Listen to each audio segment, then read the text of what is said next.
like this. Not this time. You're not doing it like that. No. What is Sammy doing? KO said not this way, and Sammy clocks him. What in the world, Sammy? Well, is that a huge error by Kevin Owens, or what the hell is that? Meanwhile, go to sleep. GTS has landed. After a title shot. Adler's back. And that does it. There is your winner, and still undisputed WWE Champion, CM Punk! As Punk retains here in Toronto, and Sami Zayn. And what is he doing now? And now he attacks Punk as well. Sami Zayn ranting about injustices earlier tonight. The permanent victim of overlooked and mistreated and underappreciated. And yet this is how he impacts a tremendous championship match. In 3, 2, 1, clap. Huh? Benoit balls. I still think Kevin Sullivan did it. I'm Aubrey Edwards. I'm not a wrestler. Tony's quick sniffs of the week. No, just my dickhead friends causing concussions and shit. All right, never mind. There's barbecue sauce. So good, half the face don't work. With Hogan that close up on the fucking camera reminds me of my racist uncle. I know you ain't listening, but you know who you are, you fucking racist.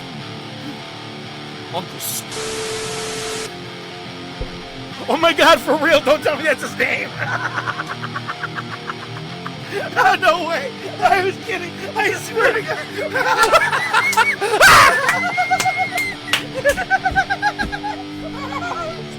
It was just the first thing you did. It was the first thing.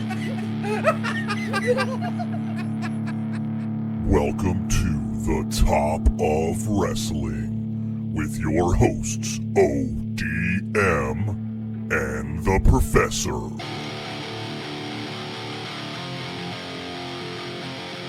Good Wrestling Day! Welcome on back. It's the Top of Wrestling podcast. We're still in season 6 with episode 106. I'm the Professor. He is ODM. We're here on iTunes, Spotify, Podbean, Amazon Music, Pandora, YouTube, Facebook, Instagram, and VX. I should have done my Robin Leach thing where we are on iTunes, Spotify. Never mind. Hey, man, here we go. This week we got news. We got results, especially this past weekend's TNA lockdown. We got Bring It to the Table. We're going to be talking about this weekend's head-to-head NXT Heatwave versus AEW's All In Wembley. And we, of course, have our Reliving the Monday Night Wars 30 years and 7 months later in our top topic. Oh, the podcast was like probably less than 6 months old. I want to say 4 to 5 months at best. And let's see, we started probably about November of, so about 4 or 5 months. And boom, the pandemic. It fucked everything up in the world. Did it stop the podcast? No, it just gave us a lot of shit to talk about. It was fun. At least it gave us, we'll say topics that were either cringeworthy or, wow, I can't believe they pulled this off kind of stuff. So we're going to get into all of that. And ladies and gentlemen, the only guy who could really assist me with talking about all this, ODM. Heyo. Heyo. Yeah, man. It was funny. Yeah, because that pandemic had, kicked in right after we started. And it's almost like the top topics had to be about old stuff. Because we sure as shit didn't want to talk about the shit that was going on at the time, so... Top 50 because we don't want to talk about this week's bullshit. Pretty much. I do got to say, though, I'm going to start with a reference to what I believe was last week's hidden track. I don't think I got to the hidden track for last week, but I'm pretty sure it was. So, kayfabe pal, last week before we started recording, you break down this entire story about something that happened to work. And then I told you, I was like, oh, cool. So, the one night my wife's not here and can't give me a 30-minute rundown of everything, including each type of form that was, relevant to the story. You fucking do it. So thank you for that. Next day, go to darts. It's just me and Whiskey Man. The guy who hosts, he was running late. My kid was running late. Another guy usually shows up late. So it's just him and I hanging out. Doesn't he do the same fucking thing? Half-hour discussion telling me about the system that they input shit, what the name of this form is, and all. I'm like, I can't fucking get away. You're a magnet, man. You look like someone that could let people unload their bullshit on, apparently. Yeah, I learned from you Saturday nights. Your mother. Your mother. I will say, yes, I believe that was a hidden track, if I'm not mistaken. It would make sense. I had fun with last week's hidden tracks. Yeah, I gotta because go of back the. You could almost say it was the best. The best. The best. You gotta admit, the best of you. Intro. It was the best. It was the best of ODM. I did like how you did loop it when you played the song. Yeah, so it just kept going. That's a version I found online. Oh, I didn't do it. Somebody already did it. I'm not even going to take credit. Yeah, that's the whole thing. Is it begins with the whole fucking song in the beginning until he gets to the very first, the best, and the rest of the song stays in tune with the instrumental. But it's the best, the best, the best, the best, the best. I love it. Well, while we're speaking of music, rest in peace, Dolly Parton. Miss Dollywood. I mean, you didn't even have to like country music, and you're like, oh, I fucking love Dolly Parton. I mean, I fucking love her. Yeah, I'm sure you do. Listen, I'm not going to sit here and act like I was a huge fan. Because Whiskey Man will fucking tear your nuts off. I don't give a shit I've never about heard that. you talk about a Dolly Parton song.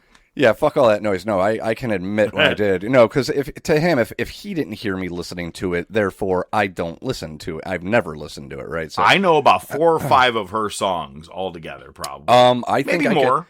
I think I can name maybe 10. 3. Maybe well, 3. But here's the thing. Got Jolene, Islands in the Stream, 9 to 5. 9 to 5. If You Ain't Got Love. So, I mean, she's got a couple of good jams. She do a cover or something of a Mercedes-Benz? Did she do that, or was it somebody else? I would not be surprised if she did. She probably did a cover, yeah. But listen, the movie 9 to 5, I love that movie. Love that movie. Grown up, man. That was 100%. My favorite thing of hers. Well, first of all, she's got a tie to wrestling. Mm-hmm. The Hulk Hogan, what was it, like a music video or something? I think it was a music video, because again, I don't know much about her, so I couldn't tell you. I think it was a music video, and he carries her off, and she just, creams her Janes. I was doing it like a southern accent. Anyway. Terrible. But, thank you. I appreciate First that. Robin Leach, then that. One more, you're getting booed. Robin Leach is pretty good. ODM is over there touching his penis. Tell them something they don't know. That's actually more of, oh, crikey. Anyway, with Dolly Parton, though, best cameo ever. Beverly Hillbillies. Oh. No, did you watch the Beverly Hillbillies movie with, certainly didn't watch the movie, no. You didn't with who's it? Or Jim Varney. I know. Casablanca, Gone with the Wind, Lawrence of Arabia, and the Beverly Hillbillies. How could I have not watched that one? You're a dickhead. Yeah, I am. She made a great Tell cameo them something they don't know. Wow. Wow. Did you know Zach Gowen had one leg? Who's Zach Gowen? Well, you're going to find out tonight on Dark Side of the Ring, because that is the finale. When they say break a leg, this final episode better do well, because there's one left. Yeah, and it's an interesting choice for the last one. I would have put this one in the middle I agree, unless it gets kind of crazy, because apparently drugs, alcohol, and women, I mean, girls are probably like, I've never fucked a one-legged guy. What kind of shit could I do? The hoary ones, at least. Well, does a leg get in the way? Maybe. I don't know. If so, you've been doing it wrong. But did you watch the Missy Hyatt episode? I didn't. So remember when the first episode aired for this season, I was like, oh, Vice is putting them on YouTube. They stopped that after like episode 4. Because they want you to subscribe and buy it. Yeah. Like, subscribe and share. So I haven't. So the Orndorff one, I caught. Somebody had uploaded it, but you knew it was going to get taken down, and I never finished it. So I never finished that one. And then who was after that one? Was Missy Hyatt the one after that one? Or was there another one? Missy was after Paul Orndorff. Okay, yep. so I haven't seen that one yet. I definitely am going to do what I can to check them out, because obviously I'll be honest with you. Nothing was surprising to me for Missy. All right. Minus the gaggle of hags that were on the screen the entire time that we're talking. I mean, from Missy to all of her friends, I mean, they all looked like those smokers commercials where they smoke through their neck. Oh yeah, no, they look like old trashy white women. They smoked a lot of cigarettes. You'll see them at country shows, wearing clothes they shouldn't be. One of them looks like Tammy Wynette. Who the fuck is Tammy Wynette? I'm serious. Really? The preacher chick? I don't. With all the bad makeup? Wow, that's a cultural. That's like a. Oh no! Never mind. I do know. Hang on. Wait. You just wait. I'm there. I got it. Here's a fun one. It's one of those ones where it's like, did you need to tell this story? Did you? Brie Bella, in an interview, admitted that she was on the toilet. She had a reaction to gluten and got real dizzy, and her body went from 0 to 100 in a matter of moments, and she yelled. She said, Brian. Last thing she heard before she timbered, as she said, off of the toilet. Brian was running up the stairs. She fell down and shits on the floor and her pants. Not something you just tell people. I guess, me personally. I don't know about you. Just. Yeah, I mean, it's an interesting thing. I didn't know we had that kind of relationship with with Brie, but I know. But I mean, I guess I didn't know we had that kind of relationship. Yeah, I mean, I didn't really need to do that. I mean, there's a lot of other ways you could have told that story, like you telling me that story, Wheezy telling me that story, Whiskey Man telling me that story. I'd expect that, right? This was a little out of pocket. It was kind of like, didn't need to know that. You could have just said you had really bad diarrhea, and it got so dehydrated you passed out. That's all we needed to know. Like I can visualize the streaks on me. I can visualize the streaks on the wall, and probably look like a poo angel on the ground. She said Brian has a very big issue with poop, like it grosses him out. Which, I get it, man. Look at man, my wife. True story. A patient not too long ago, like a week or two ago, had a blockage in his body and threw up poop. Yeah, think about that. Body had nowhere for it to go. So, people have to clean that kind of shit up. Literally. Yeah. So, Brie, keep that shit to yourself. Yeah, I like, it was good timing because Nikki has to get, play, so she probably recirculated this. It was an episode, I think, of the Bellas where John Cena's driving around with her, and she asks, she wants to be, she's talking about being his medical emergency contact. And he's like, well, I know your parents are your medical emergency contact, but I'd like to be number 2. He's like, no, I've already got like all the backups picked up. She's like, you're not even on the list. And she goes, like 4 or 5. And it's great. Her response is, that really hurts my feelings. And Cena's response is, and he's still looking forward driving, I'm sorry, that hurt your feelings.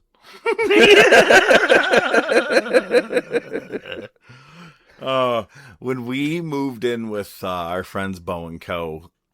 For the layover between after the house sold and getting on the road in the RV because it was still winter, when we were staying there, Bo kept being like, John Cena's house rule number 613. You guys can't do this or that. Like, cause that's kind of how he was on the show. Not kind of, that's what he was on the show. Right. But Bo made fun of that shit and kept fucking doing it over and over. He's like, rule number 619, we all have to do a shot before dinner. And I was like, I like these rules. Yeah, like, right. That kind of rules. One last piece of news before I pass off some news to you is, I thought it was great. Steve Austin posted a picture of himself right next to, I don't know, whatever you want to call it, an off-road vehicle, like an oversized Razor or whatever they're considered. Like a dirt car. Yeah. Something like that, yeah. Flipped over. He got in an off-road racing accident. And all I could think of is I was like, yo, this and then also the lady that you hit at WrestleMania 2 years ago. And I'm like, stop drinking beer before you drive, asshole. Hey, man, he's just living his best life, just wrecking shit. At least he didn't hit anybody this time. I love it. That we know of well, so that's far. True. I got to be honest with you. So, man, this is going to sound really fucked up, but I'm going to be upfront in how I'm saying the wording to this. I'm going to be politically correct, but this is true and funny. There's this kid we called Crazy Chris in high school. Crazy Chris is the word I'm looking for is not mentally challenged, but there's stuff going on. Is he on the spectrum? Is that what you're trying to say? Spectrum we'll go with. Spectrum adjacent? And the other day he put up this post. He goes, I absolutely hate how much everybody shits on Hulk Hogan for his racism. And this and that. He goes, you're right. He did say some words. But Austin beat his wives multiple fucking times. And everybody's like, hell yeah, 316. And I go, oh my God, this fucking kid just proved. I was like, wow, yeah. I got to say this. I'm not going to lie. I'm like, he's 100% right. Absolutely. And I'm like, the things that people let go. Mm-hmm. And I'm like, it's true in a way. Fuck Austin for beating his fucking wives, but how many wrestlers quietly also beat their wives out loud back then too? But Deborah was one of them. Yeah, 100%. Yeah. So he's like, you guys can all shit on Hogan, but you guys praise Austin, and he was a multiple time offender of a beater. He goes, Hogan said words, and I was like, fuck, he's not wrong. I'm like, I'm not saying words are not like as bad or as strong, but I was like, God damn. I was like, God, I'm gonna start following this kid a little more on social media. Yeah, that's. I mean, listen, you can't really argue with that one, right? You can't, dude. And that's what's wrong. Is that it's kind of like how we look at Taker. Same thing. You know what I mean? Like, man, everybody's views and all that shit get overlooked on a biased basis. It just depends if you like the person or not. Right. Yeah. Same thing with Chris Benoit, you know? Don't get me started. I don't need to get thrown out of another. Yeah. Get thrown out of all your right, own man. podcast. Finish off the news for me. Finish it off. I'm used to hearing that. So I saw something. And then you're used to hearing, ugh, again. Where's the sock? Oh,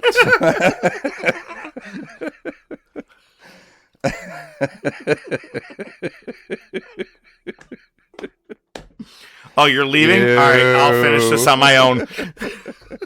No, I got it from here. Where are you going? All right. Are you supposed to kick me out?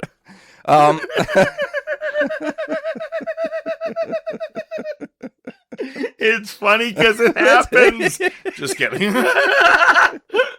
Jesus. And that's how I got lumped in the same category as Austin. So anyway, I saw something. Fuck, that's how you had two kids. You're like, I'll get it. It'll come up. Hang on. I got it. Give me a sec. I got it. I don't know. Okay. So anyway, I was bringing it to more of a sexual metaphor. No, I got it. I know. All right, go ahead. Please finish the news before. So this I gets saw. worse. Yeah, exactly. It can't get any worse. So I saw always something does. a couple times today on social media, and the sources were names that looked familiar. So I'm qualifying this as a rumor. I don't know that this is official. Okay.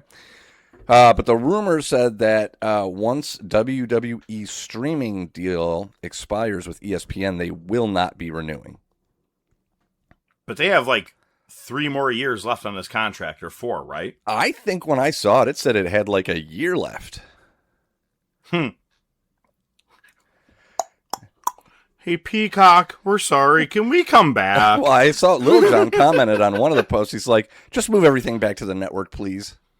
For just start your own goddamn network again. It was the tits. And you know what? You could do I'll give TKO, you you it. can do MMA and WWE in one place.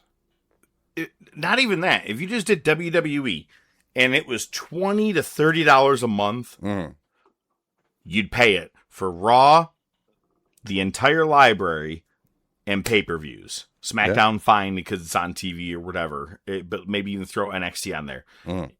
You'd pay $30-$40 a month. As long as it was in one goddamn fucking place. Right, Like, exactly. It's annoying at this point where everything is at. Mm-hmm.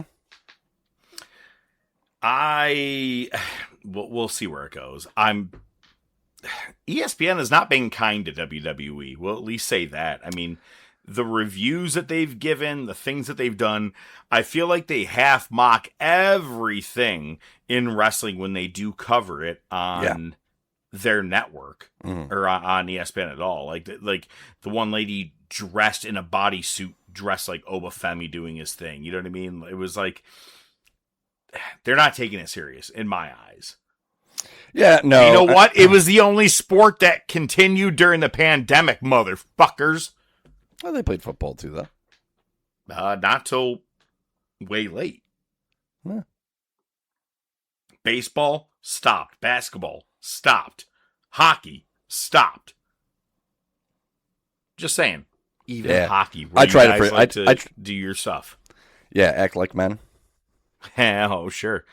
All right, let's talk about recent injury news. Sami Zayn is said to be working with a broken hand. You know what? I'm fine with it. Keep going with it. He can do whatever. Do the Owen Hart thing where he uses it. He uses the cast and hits someone. Fuck it. Let Just it get run dirty with it. after a month where he doesn't even need it anymore. Well, to be honest with you, I mean, the truth is like, once it's broken and in a cast, if you could figure out a way, you really could work with a broken hand. Oh, I'm sure he So could, yeah. hopefully he will. Eddie Kingston is injured. No, you're not hearing a report from a year ago. No, it's again. Just came back after 18 months out. And he was pulled from the Continental Challenge with an undisclosed injury. And Daniel Garcia took his place. Great. And then lost the match. But he was medically not cleared. I assume just due to being obese, over obese. I don't know, whatever you want to call it for Eddie Kingston. I mean, fuck. At this point, he just comes back, has 4 matches, gets injured every time. He likes cookies. What the fuck you want? But wasn't there like a lot of pictures of shit of him like training, like actually training before he came back this time? AI is a hell of a drug. Maybe it didn't take, or maybe it was just an Instagram reel where he just like did one lift and then just called it a day. Went back to the cookies. No one could tell this from 2007. Another injury. I'll call it an injury. I had to put it in here because I'm not really covering ROH as much as we used to or should have. But during Athena's world title match, where she retained, she had an asthma attack and she rolled to the outside of the ring, and the doctors were with her. The face did her part and, waited in the ring. She got her shit under control, and after about 3 minutes got back in the ring and competed for several more minutes before going to the close. Tough girl, man. That's honestly. So as a guy who actually has asthma, when I used to play any form of running sports, basketball, soccer, I had to use the inhaler because I would be the one that would have short of breath way earlier than I should. And when you have those attacks, it feels like a goddamn brick is sitting on your chest. Right. Yeah, and this chick went right back out and finished the rest of the match. Kudos to Athena. Mm-hmm. Absolutely. And Matt Cardona tore his tricep on Friday at SmackDown and said Saturday morning he was still at the gym, still pumping iron, doing what he needs to. But not sure if he's going to be out for a little bit or not. But god damn, the luck for him and Chelsea recently. Yeah, I know, right? Contract news. So we have Ilya Dragunov. He's gone from WWE. He's in the alumni section. And from what everything seems to be, he is set to, he could appear on this podcast right now if he wanted to. Ladies and gentlemen! But no, he could do anything he really wants to. He can go anywhere. And this Sunday is All In Wembley. Is Ilya from... I forgot. Where is he from? Is he from England? He's Russian or Ukrainian, I think. Russian. Okay. Yeah, Dragunov. Yeah, you're right. 100%. Where the fuck was I going with that? It's funny because after that Death Before Dishonor pay-per-view, the one where Athena had her asthma attack, Tony Khan was asked about Ilya Dragunov. The reporter goes, Elijah Dragunov has been let go from WWE. And I was like, oh, this guy. And Tony goes, I gotta be honest, I'm not really sure on his contractual status. That's something I'm not really privy to. You know, I don't really get into that kind of stuff. I don't know the status of it. And I sent it to you and you're like, bitch, that is your job. And I was like, thank you. Like 100%. So, I wouldn't be shocked. He's there at All In this Sunday. And I have two other ones I'm going to say. Well, one other one I'll say right now. One I'll say when we get to it. I think Sheamus is ready and is allowed to go somewhere. Man, if he showed up in AEW, I'll take it. I think he'd be fucking awesome in New Japan, to be honest with you. That would probably be his best place, yeah, because he can just do the stiff work, you know what I mean? But he likely won't. If you got a family in America already established, you're probably going to want to stay in America. Right. Well, unless you can go back and forth, you got a good setup. So it looks like also in the contract news, Johnny Gargano may be on his way out. He erased everything WWE on his X profile. 100%. He'll be joining Ciampa. Mm-hmm. We'll see a DIY reunion or feud. A reunion of a feud. Yeah. Come by fall. Yeah. I feel like. Yeah. Gargano's going to get too much of a pop, I feel like. So it'll probably be a feud. Yeah. Well, and Ciampa's, way heel at this point. Yep.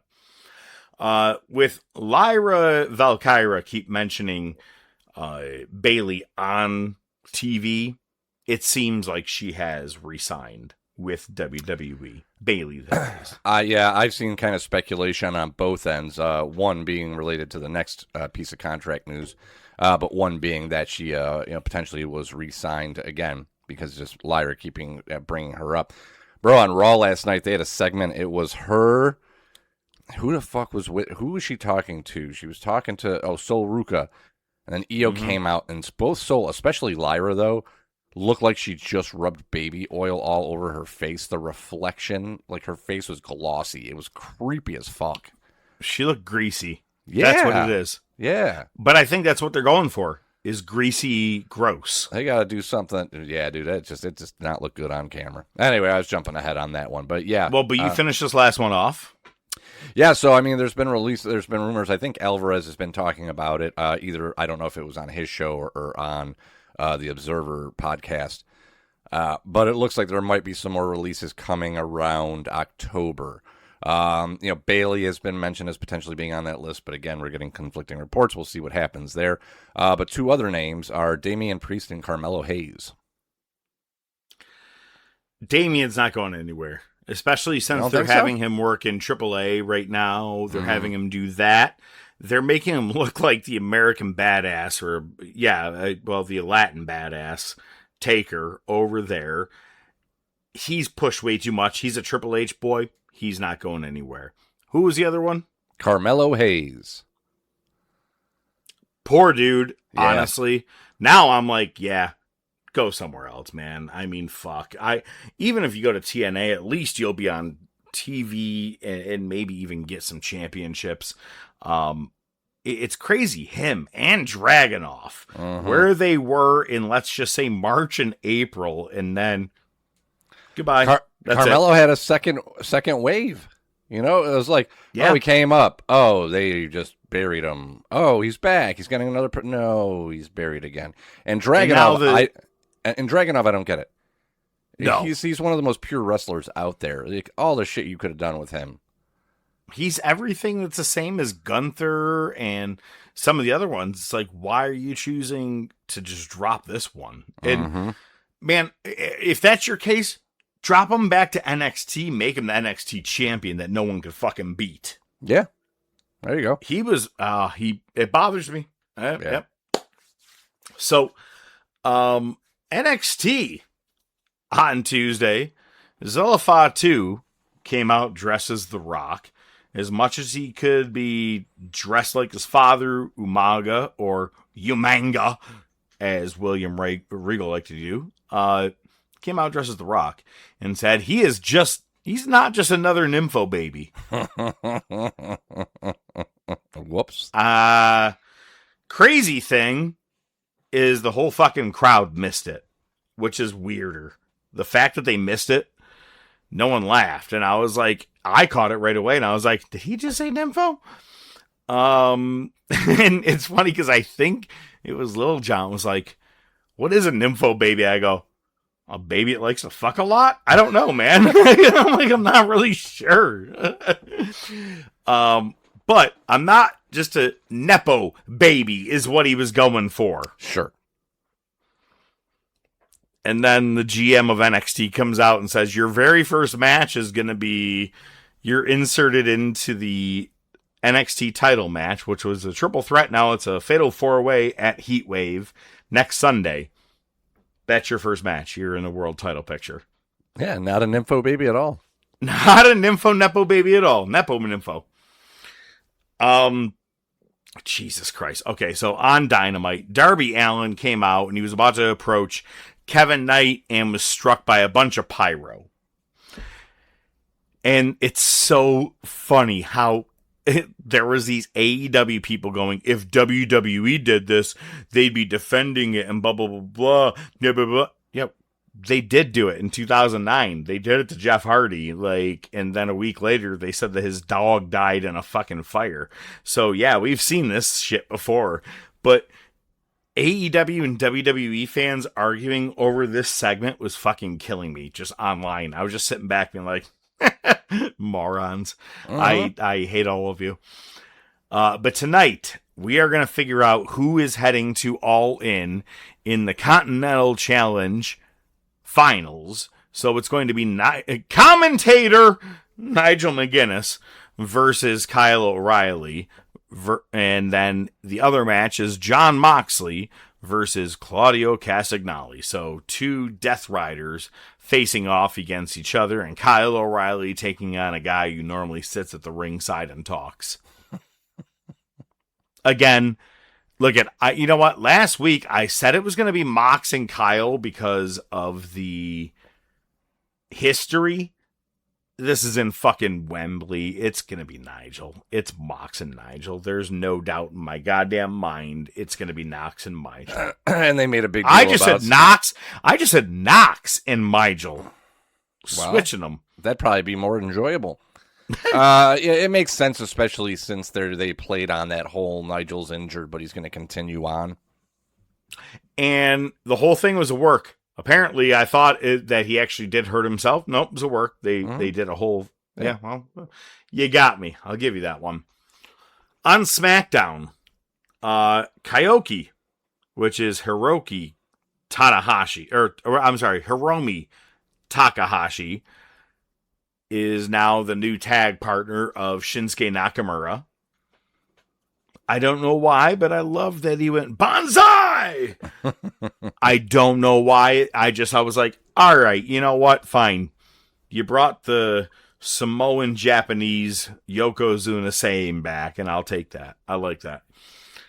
Have you noticed that WWE is trying to present Blake Monroe as Tony Storm? A little bit, yeah. I mean, Yeah, Blake Monroe she's had a the little Timu Tony Storm at this Oh, point. no. Have you seen the name they've been putting out there? It's fucking great. You're going to love it. What is it? Dimeless Phony Storm. That's pretty goddamn that's good. so good. Oh, whoever was the originator of that, my hat off to you, sir. Good job. Good shit. I like that one. And in the main event, I texted you and Lil John, and I was like, hey, man, no one bothered me because I may not be able to see this thing live. Then I found I could watch it on Hulu live. And then I fell asleep during the middle of SmackDown. I was like, everybody leave me alone. I still haven't watched the match. But I fucking called it. I said there's going to be some chicanery where Sami Zayn gets involved. And he not only fucked over Kevin Owens, but then hit the title to CM Punk. Do we lead to a triple threat? Do we lead to more? I don't know. I will say, I did see the spoilers for this coming Friday SmackDown, but I'm not going to even say a word because I like to keep kayfabe alive as much as I can. You know what I mean? Like, you know, fuck you, Nightwing. So anyway, but I liked the ending. I liked how they did the whole thing. Punk coming out with the hockey mask in Toronto. I liked it. I thought it was fucking cool. The atmosphere. I mean, Punk was booed to shreds when he was standing in the ring. Good shit. I liked it. It was well done. Sad part is they're probably just going to leave it right there. A one-time off. Maybe they'll do one more match with each other, but this should be a fucking feud, and I don't know why it's not. Yeah, and on top of that, they're already shoving Oba Braun at Sunday night's main event. Yes. Why are that? Like, that match should not happen there. Well, I'm sorry. Yeah, yes and no. I agree with you. You're not wrong. You are not wrong. I will give you that. But you need something to where to put that match, and it's not Raw. Yeah, and if you do it at a pay-per-view, you're going to piss people off, I feel like. I feel like it's better on a Sunday night's main event. Just my own personal... All right. Whatever. This past Sunday, Lockdown from TNA was in Chicago. Just going to hit some highlights here. Don't really need to hit the major ones, but Jason Hotch won the TNA International Championship match in a cage match against Mustafa Ali.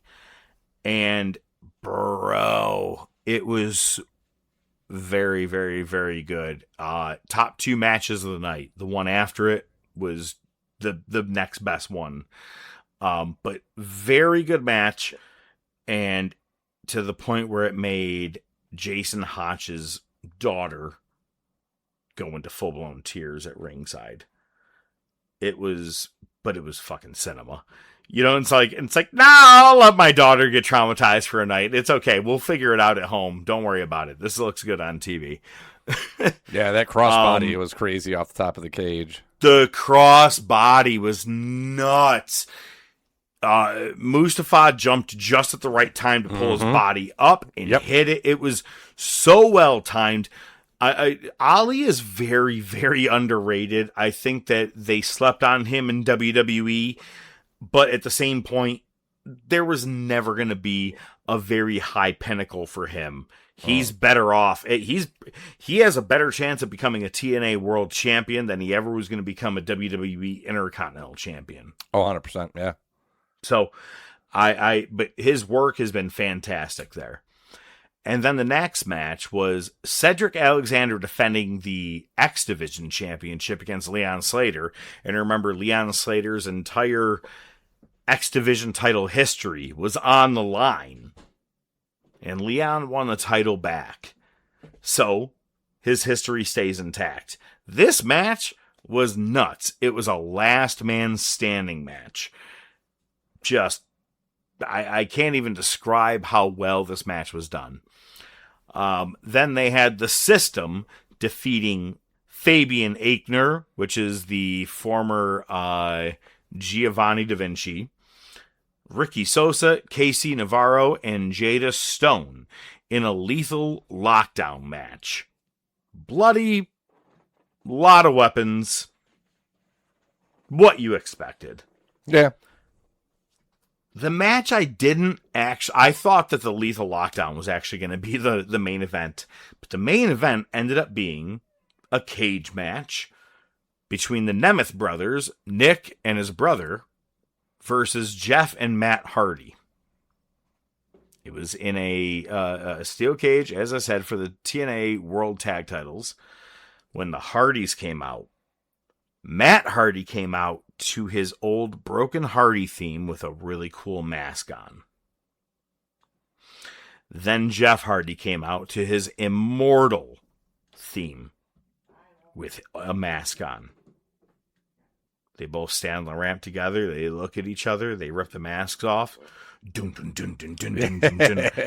And it was the Hardys theme. And I'm not shitting you. I was like, wow. Honestly, entrance of the year. I thought it was pretty goddamn cool how they did it.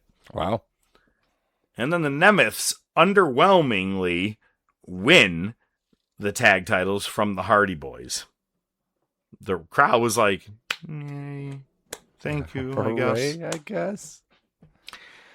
There is an interesting piece of trivia, though, that I saw, which is Nick Nemeth is only the second person to hold the world title and a tag title at the same time. Yes, but the problem is that what it was Eric Young holding the world title and the women's tag titles at the same time. So Nick Nemeth actually takes it. Oh, he did. Oh, all right. You're right. You ain't wrong. You're right. But I'm right. After Nick and his brother won the titles, Leon Slater comes out and says he is enforcing Option C. And if you're not familiar with what that is, he is cashing in the title he just won an hour before, the X Division Championship. You pass it over to the owner, that guy that's always there. I can't remember his fucking name right now off the top of my head. And you're cashing in your X Division Championship for a World Title Championship match at Bound for Glory. And if Leon Slater defeats Nick Nemeth, he is the youngest TNA champion in world history, or youngest world TNA champion in history. So obviously he's probably going to win it. I would assume. I would put money on that. But enforce Option C. Sounds like something out of Star Wars. That's Option D.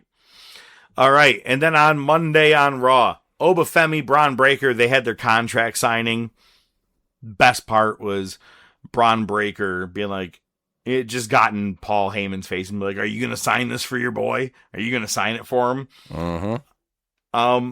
I just have a bad feeling about this match come Sunday night's main event. I have a feeling it's just going to...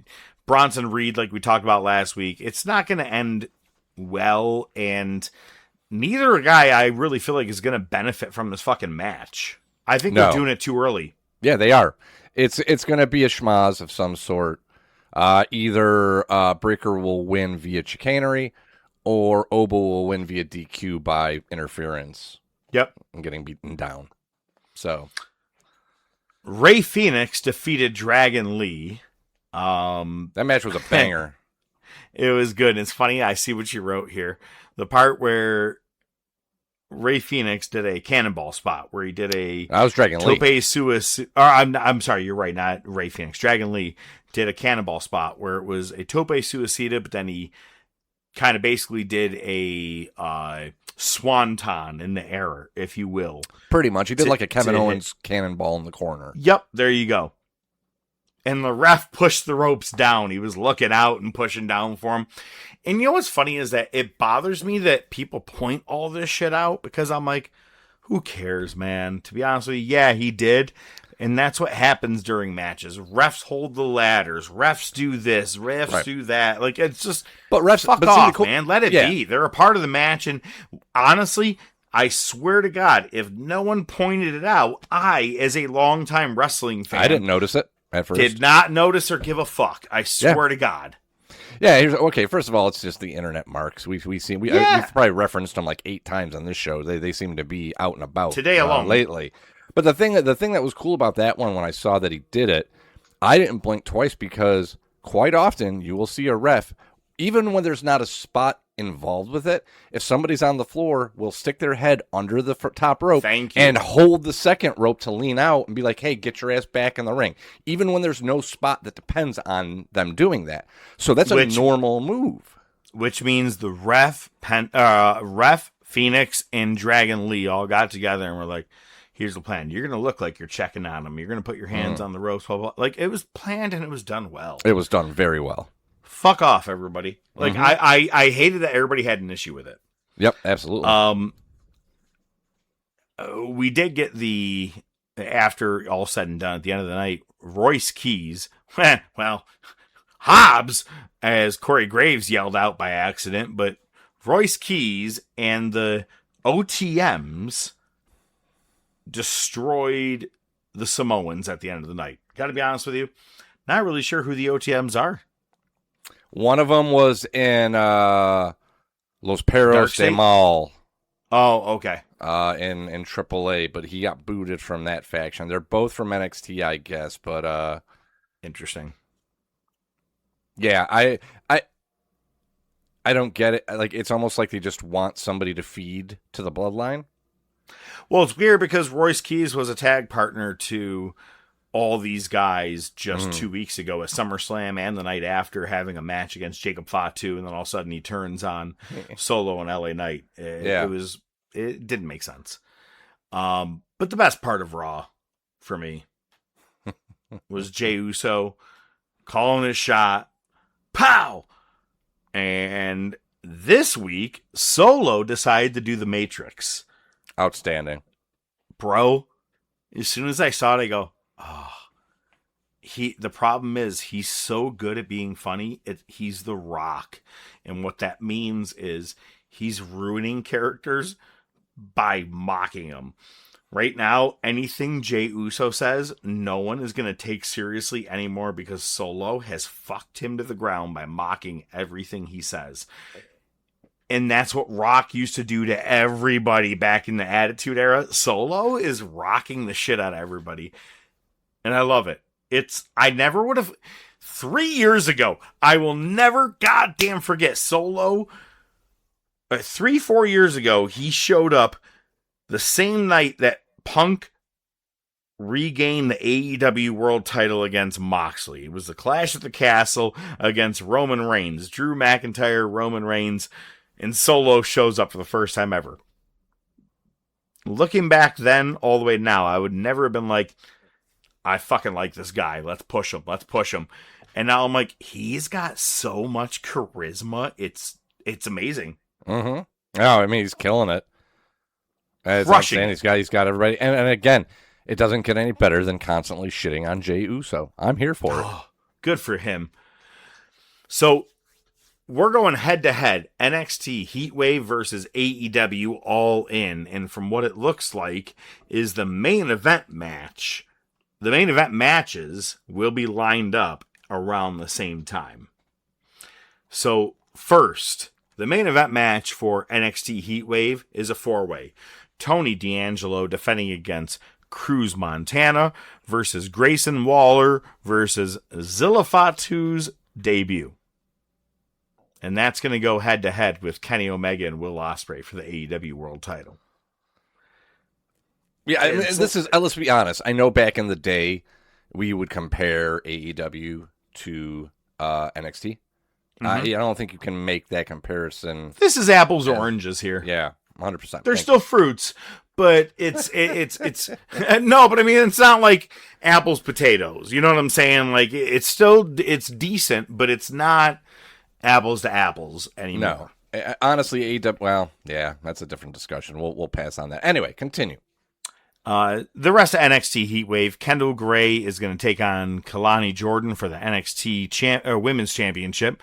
Miles Bourne and Tavian Heights are going to go for the tag titles against Brad Baylor and Rick Smokes. Also, Miles Bourne is going to defend his NXT North American Championship against Jackson Drake. And then we have a unification match for the Women's Speed Championship and North American Championship with Zariah and Ren Sinclair. I'm going to say Heatwave sounds kind of ass bleak. There we go. All in Wembley. Here we go. Hangman Page and Brodito, which is the good, bad, the ugly, in a to-be-determined trios open challenge match. I think this becomes a gauntlet. I really do. Because you got Ricochet and The Demand. You have Swerve and what could possibly be the New Day. You have the Dogs. You have the Death Riders. I think this becomes a gauntlet match. Because for the first time ever, look at how many matches are on this, and you're going to look and go, that's not an AEW card. There's only 7 matches. There's a casino gauntlet match for a future World AEW Championship match. Right now, the only 3 people in it are Andrade El Idolo, MJF, and Tommaso Ciampa. Again, my personal guess is MJF is cashing in and turning the match into a 3-way at the end of the night at Wembley between Kenny Omega and Will Ospreay. Right. Continental Challenge, the Cup, the finals for the title is either going to be Mox or Claudio versus Kyle or Nigel. Cage and Cope are defending the tag titles against Young Bucks. Darby Allin will try to win another TNT championship in a Falls Count Anywhere match against Kevin Knight. Let's be honest. Match that'll likely steal the show, if not the main event. Kyle Felcher will be defending the International Championship against Kazuchika Okada and Konosuke Takeshita. That 3-way I think could be pretty decent, to be honest with you. Yeah, definitely. Willow Nightingale defends the World Championship against Mercedes Moné, and of course, Kenny Omega defends against Will Ospreay and MJF, I think. Any surprises? Anything? Anybody you think that'll show up at All In? I think the New Day could show up if their contract, if they're Oh, they're ready. They're legitimately ready. So is Sheamus. So is Dragunov. I could see Sheamus showing up for the Casino Gauntlet match. Same with Dragunov, to be honest with you. Yeah. I'll give you both. So I think it's too soon for Gargano, but maybe it's not. I don't know. He's not on the alumni page yet. Okay, there you go. So yeah, too soon. It would be cool because he could, if he was in the Casino Gauntlet, he'd be with Ciampa, and you've got an instant, setup right there. But yeah, I think they're gonna, honestly, I don't think MJF's gonna be cashing in. It'd be stupid because you're setting up like one of those dream matches, especially for the AEW faithful, right? Well, we've seen it before. We have, AEW of course we Japan. have, but they don't care. They don't care. They just want it again, right? So what if he cashes in after the match? There you go. Well, I could be okay with that. I think that would be better. But no, I mean, ultimately, I think New Day is going to be the big one. I would think, I think I could see them pulling an audible on that one and just inserting themselves in the tag title match or showing up afterwards. I think they're the trios. I don't think they're a part of the tag titles at all. I think they're a part of Swerve and Trios. Yeah, so you think they're just going to come right out the gate with that? Yeah. Yeah. Swerve doesn't have a team, but he's going after the trios titles. Who else does he have? Yeah. All right, fair enough. His old team is with Ricochet. Right. All right, there you go. I don't want to say I'm right. I know I'm right, and that's the issue. Oh. Let's go to the table. Just bring it, bitch! Oh my God! There are not enough airplane bottles for me to tell you this story. Oh, boy. All right, first of all, I'm going to start with a positive. Saturday, we got to meet Bo Co and the boys, and we all went out to Destiny USA. First plan, Dave and Buster's, which is in Syracuse, by the way. Okay, is that like their big mall? Yes, it is. Yep. Okay. The fourth fucking floor is just the most biggest entertainment circle you've ever been a part of. Arcades, racetracks, this, that. Nice. We did Dave and Buster's. We did a mirror maze. We did laser tag. We did glow golf. And we did a go-kart track. Did a lot of shit. A lot of fun. Very disappointing to find out that when my godson and I went to go do the racetrack, he goes, yeah, you guys aren't racing together. And I go, well, the fuck we aren't. I go, I paid $58 for the two of us. And he goes, I don't think you understand, man. You're too big to fit in the kid's car. He's too little to fit in the adult's car. He has to do one on his own. There's no kids in the thing. So this kid had to race by himself. And I'm like, well, then I want my goddamn money back. I don't want to fucking race with all these other assholes over here. Well, these assholes, they do this shit for a living on the weekend. I was getting lapped. I'm not even fucking lying. I mean, like some fucking true psychos and shit. You just drive like a pussy, that's all. Yes and no. Yes and no. I value my life, and I was doing a little bit of fishtailing, but these guys were like pure fucking psychos. Like they had like the season pass. Which I'm glad my nephew wasn't a part of that. You know what I mean? Like he wasn't, because I was like, oh Jesus Christ, he would have died. So anyway, we had fun. We had a good time. Went to Destiny, did that. Dave and Buster's. You pay $55. You get to play any game you want to. And we did that. And then if you buy that, we were also having lunch. You get like a fucking like a $20 entree meal for $4. Oh, sweet. So I was like, hell yeah, the chicken sandwich it is. Let's do this, blah, blah, blah. We're good. We had a good time. First of all, they have a game there. It's a gas pump. Again, the whole thing is about winning tickets, right? Yeah. At an arcade, right? And when you scan your card, the tickets go to your card. We were intending on just giving all the tickets to the kids anyway at the end of it. Here you go. We don't give a fuck. But there's this one that is a game. It's a gas pump. Once you hold the trigger like you're pumping gas, you can't let go until you're ready to let go, and you got to land on the dollar amount. That's a real fucking game. And it's addicting as fucking balls when you're like, oh, I went over. I know I can catch it. Hang on. I wasn't paying attention. I know I can catch it this time. Yo, pumping gas for 15 minutes in a goddamn arcade is goddamn hysterical. They also had basketball Connect 4. Yeah, I've heard of that, yeah. Bro, my wife and I got real into it. Like, we were against each other, and the shit was getting fucking dirty. Like I'm trying to go up angles, this, that. It was fucking rough, man. It was a good time, though. Love that game. Like, you know how people buy the basketball hoop and can have it in their basement? I want the Connect 4 version in my basement. That would be the shit. There you go. Had a good time. Had our food. We go grab our dog from our father-in-law. Watched the dog for a little while.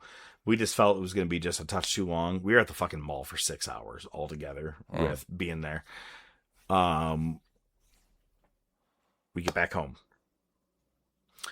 We're having a couple chicken nuggets. TV's going. Drink. At about 11:30, my wife goes to bed. I'm like, all right, yep. And I walk her up, put her to bed. And she goes, oh, here, take Nova's collar. It was kind of like a walk up, go to bed. You put her to bed? What is she, 6? I walked her up to bed, say goodnight, because I was going to stay up later. Gotcha. I usually am a stay up later kind of guy. Right. She goes, oh shit, take Nova's collar. She gives me Nova's collar. And then she's like, could you massage this one spot? And I was like, yeah, no problem. So I'm massaging her neck. And I'm like, I really got to piss. Massaging, yada, yada, yada. And I go, I got to go. I run downstairs. I get to the bottom of the stairs. Now, at the bottom of the stairs is a living room. If I take a hard left, right there is the bathroom. To the right is that living room. To that living room, to the very far right, is the door that leads to the foyer where coats, shoes, dog collars should be. I quickly throw the collar so I could go in and go piss. Do you want to know what I hit, bro? I'm trying to think what else would be over there. Did you get like a window or something? I wish. Oh, not the TV. The 75-inch motherfucking TV. Oh, no. Do you understand the depression I have felt since then? And like, look at, thank God, 75-inch TVs don't cost what they used to in the 90s. Yeah, no like, shit, right? Right, like, all right, fine, I got to drop on her Still. $600, but Yeah. but the point is, like, it's that. But I was so fucking beat up all Saturday night after that, and it was like a midnight. So Sunday, I was beat up as fuck, and because it just bothered me. You know what I mean? Yeah. It was like one of those things where I was like, this sucks. And now I got to show you. This was last night, us about to watch Schitt's Creek on TV. I just sent to your Facebook. I had to grab the TV that we used to use in the RV, and I had to put it on the stand. It's a computer monitor, basically. It's a fucking computer monitor in front of a 75-inch TV. Bro. Bummer. But now, the original thing was, man, we should have went with 85. Well, I guess we're going to go with an 85 now. Oh, there you go. Yeah, but man, motherfucker, I cannot tell you Yeah. the sadness that, and when you turn, like, the TV was on. That's one thing I said to you, is that the TV was on. Because when I threw it and I hit it, I watched everything just go to weird black and red pixels and a spider web, and I was so fucking upset, bro. I mean, like some of the deepest yelling fucks you could have ever heard from me. I was like, fuck, motherfuck. I was losing my fucking shit. And she's like, did you put a hole in the wall? I'm like, I fucking wish. I know, right? So, yeah, bro. I'm watching TV on a 20-inch monitor right now until I can order my next TV, which will be at the end of this week. That sucks. I'm so depressed.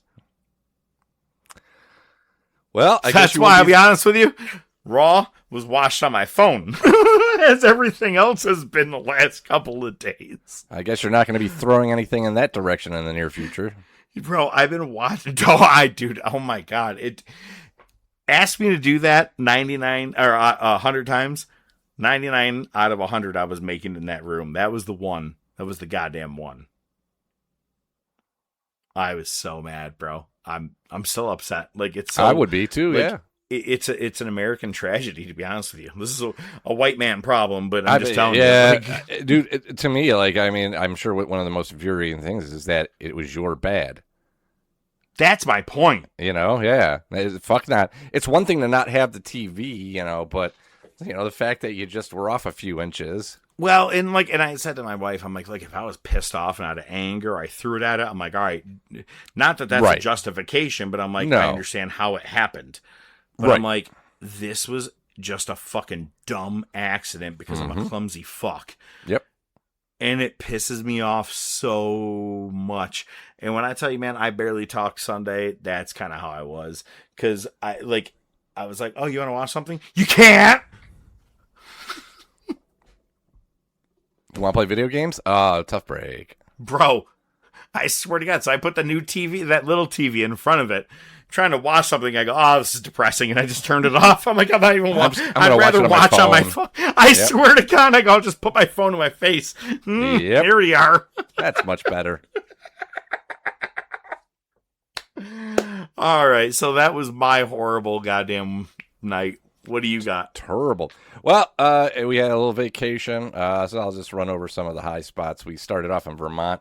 It was nice. We actually took it took us through the Adirondacks, which for driving is good because the throughway is nice because you can just fucking fly.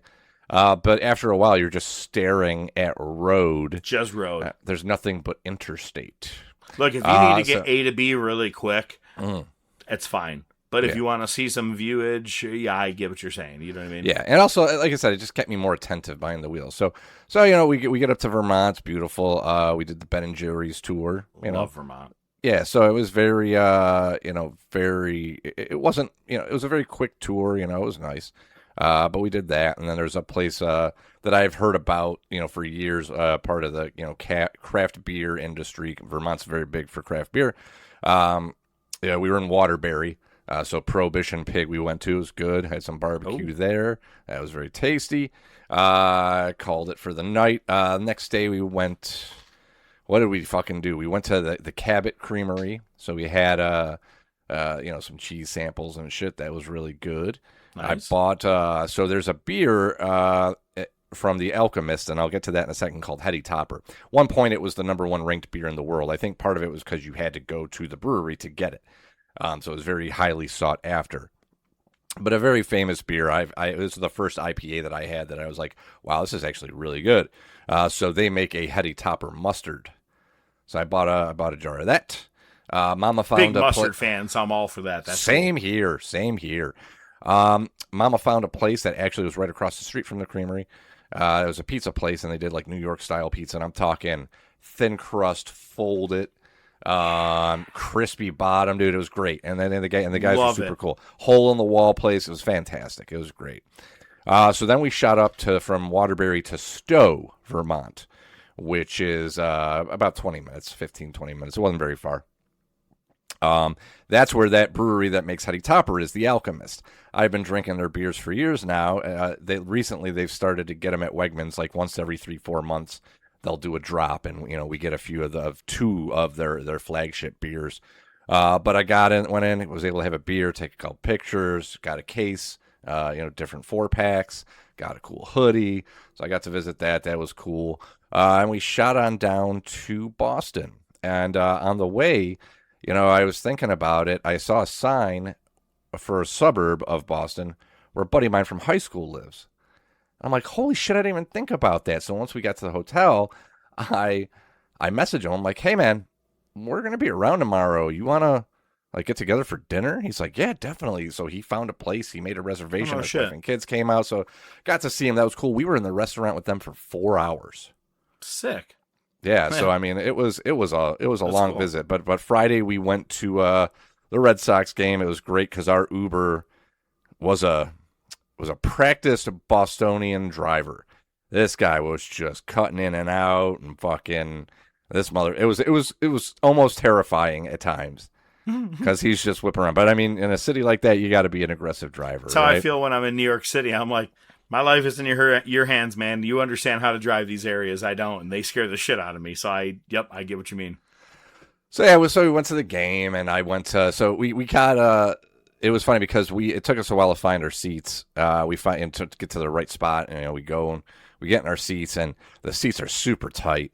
We were right in the middle of the row. So I'm like, guys, I think what we're gonna have to do is just sit here for a few innings, and then make a trip, and we can all go to the bathroom, get drinks, get food, and we'll just hang out in the concourse for a little bit, and then come back for the rest of the game and spread the fuck out. Yeah, exactly. So we went and they had different types of poutine. We got that. I got the lobster poutine. Ooh. Yeah, man. So it was okay. The lobster was good. The fries were a little overcooked. And the thing is, I had to search. I had to go to another booth to find utensils. The only utensils they had in that fucking place, because it's just another reason to say fuck the Red Sox. Sporks. Sporks, I swear to God. I was like, those cheap bastards only have sporks, don't they? I'm like, how the fuck am I supposed to eat this? So anyway, so we did that. We hung out, had a couple beers, I just took in, some of the concourse. It is a beautiful stadium. It's historic. I'll give them that. Obviously cool. I'm a Yankees fan, so fuck the Red Sox. Sure. But it's funny. So we go back in, and they stole Mr. Brightside from us. They play that Every at their games team now. has recently, ever since the Bills started doing it. Exactly. So fuck them for that. I did sing though, because I do like that song anyway. But so and this is our 4th stadium on our stadium tour. So in every stadium I've bought a hat. So I bought a Red Sox hat. I wore it for the game, and it is now on my dresser with all my other hats, and it will stay there. So I saw the flack you were getting online. People were like, a couple bro, people, how could you wear the hat? I'm like, fuck off, man. My When in brother, Rome. my brother, I already told him I was doing that. So I mean, I don't know why it came as a surprise to him, but so I talked last week about. I was like, oh, they're gonna play Sweet Caroline. Of course. So I naturally assumed they were gonna play it at the 7th inning stretch. 7th inning stretch comes, take me out to the ball game. Let's get going. I'm like, oh, I must have got it wrong. I look over at one point and I see Vinny talking to Mama, and she's got her phone out, and I'm like, these motherfuckers found out that they play the song they play later. So I think it was it was middle of the 8th inning. Nice. And then that's where that picture comes in. She had her phone fucking ready, because as soon as that song starts playing, I go, God damn it. I was like, either he's saying God damn it or he's about to sneeze. One or the other. Because you're like huh? Yeah, or like God damn it. I swear to God, I was like, that's you. So there was that. Aroldis Chapman, though, closed the Cuban Missile. And they play like certain music for him when he comes out. So that was cool as a baseball fan to see him come out and just close out the game. So, we had a really good time as family. Obviously, my son plays baseball, so it's his favorite sport. So, it was just a great vacation. Saturday, we did a lot of walking. We did some shopping. Found a good coffee place that apparently is big there. Nero's Coffee, solid. Walked around the public gardens. We went to Cheers. Walked down to your name? To the wharf. Nobody knew my fucking name, and I tried to keep it that way. Went and saw the USS Constitution. Like I said, met my buddy, and Herbie Hancock signed that motherfucker. So he was talking with my son a lot. Their kids were pretty young, but very well behaved. And it was just funny because we were talking, and he's one of the guys in high school I used to play Magic the Gathering with. And we started talking about that, and nerds. He's like, yeah, whatever. Still got more pussy than you. Did you? No, not really. I'm like, I was a musician, right? Well, I didn't. Yeah, that don't fucking mean anything. Twang. But he was telling me. I was talking about his decks. Brenda, Ashley. I'm just kidding. Okay. You just singing Mambo number 5 over here? Monica, Jessica. Or that DMX song. So, anyway, but he was saying, I was talking about the decks that he had. He had somebody build him like really competitive decks. They were killers. It was impossible to beat them. And I was just talking about some of the cards that have been banned that used to be common back in the day. Right. And we were talking about one. He's like, man, I was going through my baseball cards the other day, and I found this one card. He's like, and it's the Italian variant. He's like, I don't even remember where the fuck it came from. He's like, I'll mail it to you. So he's sending me that. I think the card goes for like $80-$90, and it's just a cool card. So that's pretty cool. And then we're leaving, and he's like, hey man, I sent you guys something for you and Vinny on Amazon. He's like, it should be there, next couple days. Because we were talking about baseball, my buddy's a big A's fan. And we started talking about Ricky Henderson. The greatest leadoff hitter of all time. Loved Henderson, man. Yeah, exactly. He's like one of the greatest. He bought us a book, like a biography on Ricky Henderson. Damn. You know what that is, man? I consider that a classy dude.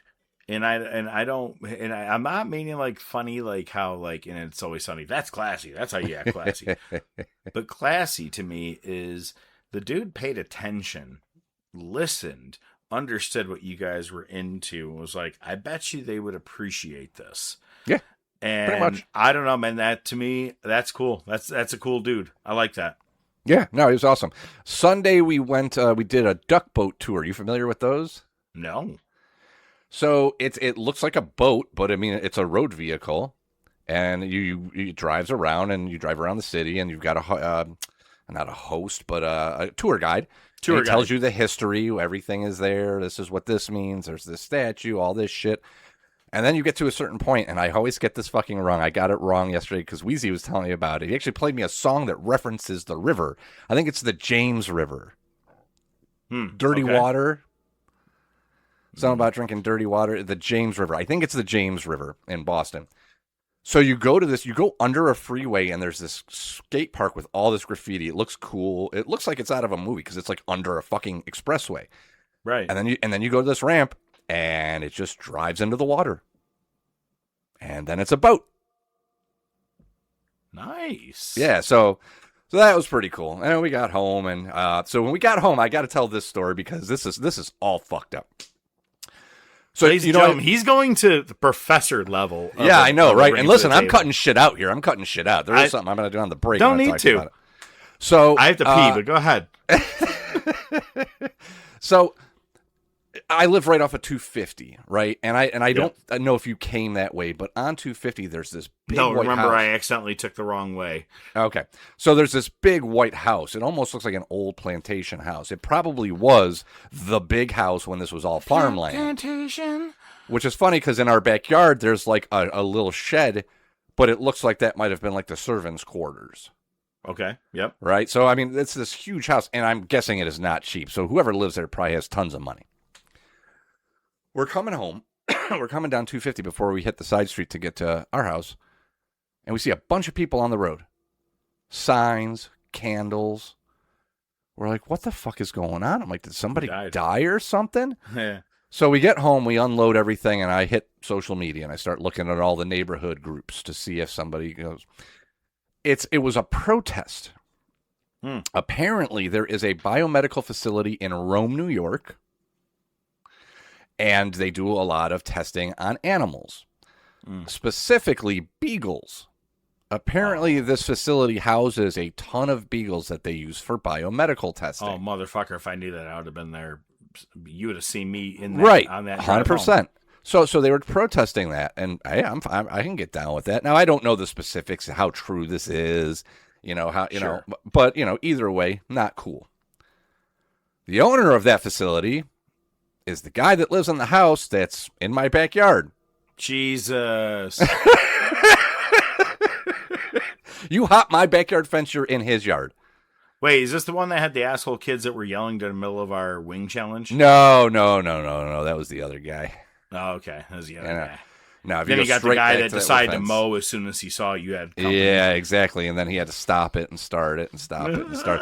But I'm like, cool. So one day we're going to see Molotov cocktails come flying over the back fence probably. Bro. But yeah, I looked it up. At first I was like, okay, well now I know what this means, but why were they there? I'm like, oh no, they were protesting outside of his house. That dude lives there. Oh, that's crazy. So you got to look out for that now. Yeah, I know, right? Damn. Oh, man. I will say... I do have to say one more thing. When we got to Vermont at the hotel, I was saying to Vinny and Mama, and I had already told him this, and you already know this. I'm like, dude, this is like the first vacation in almost 10 years where I don't have to bring a laptop for work, and I'm not going to get called for work. Oh, it's a like good that alone made me feel 20 pounds lighter. You know what I mean? I felt the same way last summer after I got let go. Okay, same idea, different reason, but yeah, sure, okay. I got what you're saying. No, but I know what you're saying. Honestly, when you're on a vacation, you don't have to answer a fucking call. And it's funny because we did a vacation in. It was only maybe about half a year before we started the podcast. We were in Kissimmee, Florida, and my phone lit up. Frank. And I go, oh, Jesus Christ. He's the VP of the company. I got to answer, man. And I'm in the middle of a fucking giant, awesome, beautiful Airbnb that has a pool inside, all this shit. And I answer, he's like, Mark, I need you to hop online, do this and that, blah, blah, blah, blah, blah. And I go, hey, I'm on vacation. Oh, you fucking kidding me? All right, fine. And then hangs up. And then I have anxiety the entire rest of the fucking trip. Yeah. Going, do I have a job? So I fucking get it, man. If you cannot have to worry about your phone, your laptop, any of it, and you can just enjoy your vacation, and it's your first one, I get it, because I never had a moment's rest with that job, bro. I get it. Yeah, it was nice. But here's the best part. When you get there, Laid. I get out of the car. I got a text message. It was from the director of biomed at my last job. Oh. And I liked that. I liked that guy. And all he said was testing. He just sent me a text that said testing. So I replied 1, 2, 3. Right, 100%. I mean, what else am I going to reply with? He's like, hey, when you got a second, I got a question about integration and ambulatory surgery. I'm like, I don't work there anymore, right? So it was just funny that I was so excited that I wasn't going to get a work call, and somebody for a place I don't even fucking work for anymore fucking messages me. Yo, it's been 10 months. 7 hours and 15 days. Nice. No, 9 months since I've been gone from that last job. And I just recently got a call. He's like, I got a problem with my website. I was wondering if you could help me. And I'm like... Was that like a client that called you? An old client from my last job. Wow, and I was like, and I was like, hey, man, they're a bunch of cunts. Just go to Canva. You're going to want to go somewhere else. Oh, man. All right. I'm excited because the second half of this show is going to get real raw and nitro. And then we're going to talk about the pandemic. Let's go to the wars. Boo. Boo this man. Yeah, I had no idea what you were going for there. I didn't either. No one did. End it. Monday Night Wars! Marty, you've got to come back with me. Where? Back to the future. Wait a minute, Doc. What are you talking about? What happens to us in the future? What, do we become assholes or something? Give me a hell yeah!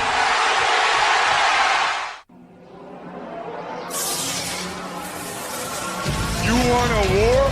You're gonna get it. Mick Foley is going to win their world title. Has been paid for by the New World Order. Come on, Vince. Step into the ring. My God, the battle lines have been drawn. D-Generation X invades WCW tonight. Austin 316 says I just whipped your ass. Have a nice day. We got you for ya. It is January 29th of 1996 for the Monday Night Wars. Little did all of us know that two people are ready to jump ship very soon over to WCW. But when you start rewatching these things, you see a lot of the writing on the wall of just not giving a shit. Mm-hmm. And it's funny to go back now and see it. So I'm glad that this is your pet project. ODM, take it away. Well, not to tease. Well, yes, no, to absolutely tease our top topic. I had already had this idea a long time ago to just relive the Monday Night Wars myself. Kind of see past the conjecture of the Monday Night Wars series put out by WWE. And so for the pandemic, I had actually already had a week off. And then lockdown happened and we got sent home to work from home. So I was home. I had a week off, couldn't go anywhere. So I actually started watching the Monday Night Wars. Yep. Back then. Now, I never got this far, so I think a couple of weeks before this is where I ended up ending. So it's good that we got to go back. And then I convinced you to go 25 years to date. Yeah, which worked out. I mean, that was fun. Because, we would see shit pop up on social media saying 25 years ago, this happened. I'm like, no shit, we just talked about that. So someone's watching or listening to our show. Yeah, right. So we'll start with Raw. The Raw band is back, and Doc Hendricks is rocking out with them. We open up with British Bulldog with Jim Cornette versus Diesel. Yoko comes to ringside. Ref's distracted by Cornette. Diesel gets a pin on Bulldog, but Yoko comes in, goes to hit a leg drop on Diesel, but Diesel moves. Yoko hits the leg drop to Bulldog. Nash gets the pin. We get Doc Hendricks in the studio. He says, we have more on Billionaire Ted. He teases In Your House, which is coming up. It's going to be Hitman versus Diesel in a steel cage for the world title. Hitman cuts a promo. Don't forget, it's Bret Hart and Diesel in a steel cage match. There you go. Nailed it. We got a pre-recorded He's promo. one of the very few I could pretty much do a good impression of. You want an HBK t-shirt? Come on, get it on WWEshop.com. I'm Doc Hendricks. There you go. Nailed it. And then Doc Hendricks shows a screenshot of a letter from TBS threatening legal action on WWF. And basically, he says, yeah, well, we're not gonna let them stifle our freedom of speech, and we're gonna give you guys what you're asking for. So we've got footage of Billionaire Ted at a press conference. So we cut to a podium. It's Billionaire Ted, the Huckster, and the Nacho Man. He says, I'm not a hillbilly and I don't wear cheap suits. He evades every question, making him look bad. Reporter asked Nacho Man about his upcoming match with Huckster at Mania. Mm-hmm. Huckster says, well, I already talked to Billionaire Ted, and it's in my contract that I never lose. And it's funny because it's true. Yeah, it's funny because it's true. One of the reporters says, what wouldn't you do to put WWF out of business? Well, I wouldn't use my own money. And Huckster and Nacho stare down Ted, and Billionaire Ted says, Jane, where's my lithium? To be continued. Let me ask you a question. Everybody used to say, well, WCW played dirty. They would give away the spoilers, this and that. Who played dirty first? I'm just saying. Yeah. WCW has not said shit about WWF on their television. I think the first couple episodes they did do spoilers. Oh, all right. Okay. All right. Maybe they did, but I don't know. I'm just saying, I think that WWF went to a bigger depth that to the point when WCW retaliated, it made WCW look bad, but I think everybody forgets about these Huckster and Nacho Man videos. Well, I fucking loved them. I laughed at them. Well, That's how I knew who Billionaire Ted was. That's how I Right. knew who Ted Turner was. Yeah, and it's funny because I think it was on the Vince documentary. They had the head of like USA, and even the head of USA is like, "Yeah, there are competitors, but we're actually friends. So you need to knock this shit off." Which just goes to show you, right? Oh shit, you're right. I actually remember that from that documentary. That's Yep. great. Good shit. Good recall. So next we get the Body Donnas with Sonny versus Henry O'Godwin, and a debut on Raw, Phineas Godwin. Phineas I Godwin. So he's the pig. The other one's the hog. Mm-hmm. And they got Hillbilly Jim with them as their manager. Don't go messing with a country boy. Don't go messing with a country boy. Country boy. Godwin's win. Sonny gets stuck in the ring with the Hillbillies post-match, and they square dance with her, and then she powders. Cornette's with Clarence Mason. They're fighting the suspension of Vader. Says it was self-defense. Gorilla did start chopping Vader first. And then after that, Vince posts an address that you can send well wishes to Gorilla Monsoon. Next, you get Vince in ring, and he's talking about Monsoon, and he says, well, we need an interim president. So how about Roddy Piper? I loved it. Yeah, got a pretty good pop. I was 12 years old at this time, honestly, and I remember that it was him, and I was like, all right, I'm all for this. I fucking like Piper. I could see him being a GM. I think he'd be good at this. Very short-lived, but I liked it. Yep, absolutely it was. And he's just messing with Vince the whole time. He says, does this make me your boss?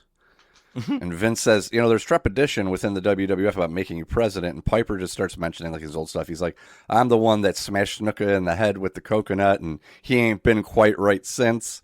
Brings up, handling Mr. T and Cyndi Lauper and everybody else at WrestleMania. And Vince asks Piper what he thinks about the new superstars. Piper puts the roster over. He says, but the one thing they're not is they're a little confused. I'm going to straighten things out. And he takes the mic from Vince and goes, thanks, little fella, rubs him on the head.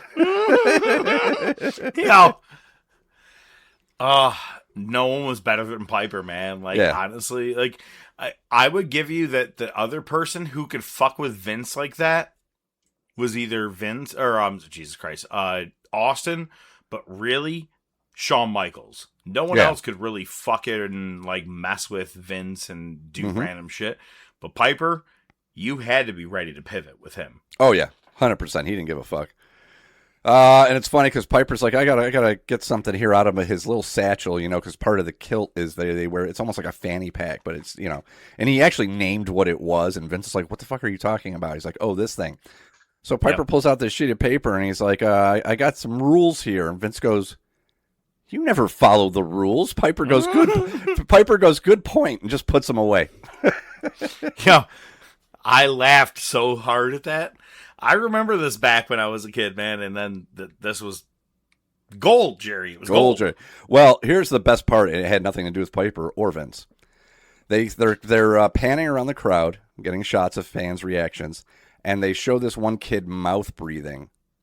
And Lawler must have forgot he had a hot mic or just didn't care. Because all of a sudden you just hear Lawler go, look at that guy. Duh. I think, honestly, no, back in that time, they were allowed to fuck with people and be, what you know what I mean? They were able to do that kind of shit. Yeah. I will say this. I have to bring this up. I don't think I've brought this up before, but do you remember back in the day you could splice cable and just put it to another room, and a TV could have full blown cable splitter. Except for certain. You go splitter. The splitter. Yeah. So back at this time, I was watching Raw in the basement. We had kind of half finished the basement where it was a workout room, whatever, and then I had a tiny I don't know, somewhere between a 13 to 20 inch TV that had the rectangular thing that had a bunch of buttons you click for each station. You know what I'm talking about? A brown setup. That's how I watched Raw at this time, and I remember watching this exact episode when Piper came out, and I was in the basement at that time watching that, and I was like, no fucking shit, Piper's back. But yeah, man, at this time, this was my dungeon of watching wrestling. My parents like, what are you doing down there? Homework? Cleaning my socks. I told you don't bother me. Don't clean my room. I'm cleaning my room, Mom. Piper ends the segment by putting Vince in a fireman's carry and just doing the airplane spin and puts him down. Yeah. So, pretty funny. Next, we get a Mankind vignette. Yep. So, and they actually, I think he references it because Vince is like, oh, we don't even know his name. And Lawler's like, I think his name's Mankind. Oh. Main event, you get Yokozuna with Cornette versus HBK. Owen comes to ringside. Same thing as the opening match. Cornette distracts the ref. Owen comes in, though, hits Yoko on accident. HBK gets the pin.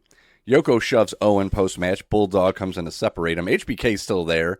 Diesel makes the save. Vince interviews Cornette, says there's no dissension in the group, but next week I want a tag match. Bulldog and Yoko versus Diesel and HBK. And it's great because the last thing that we see Diesel and HBK do, they do the Scott Hall, oh, I'm so scared. Yep. I gotta be honest, man. Honestly, it's great. As much as it's funny to go back and see how much the Click was just working with the Click. Mm-hmm. Yeah. It's also great to be like, man, Owen, Yoko, and Shawn and Diesel. I'm like, it's a good era. I miss this era. Absolutely. A lot of good shit there. Yeah. A lot of bad shit, but... no, there was, but I mean, look at, man, I gotta be honest, I could point out bad shit in every era, even when everything seemed to be on fire. But I also try to find, yeah, that's fair, but I also try to find the very good in things, too. I'll be honest, a lot of people hated 1995 with Diesel as the champion in WWE. I think different talent were pushed in different ways.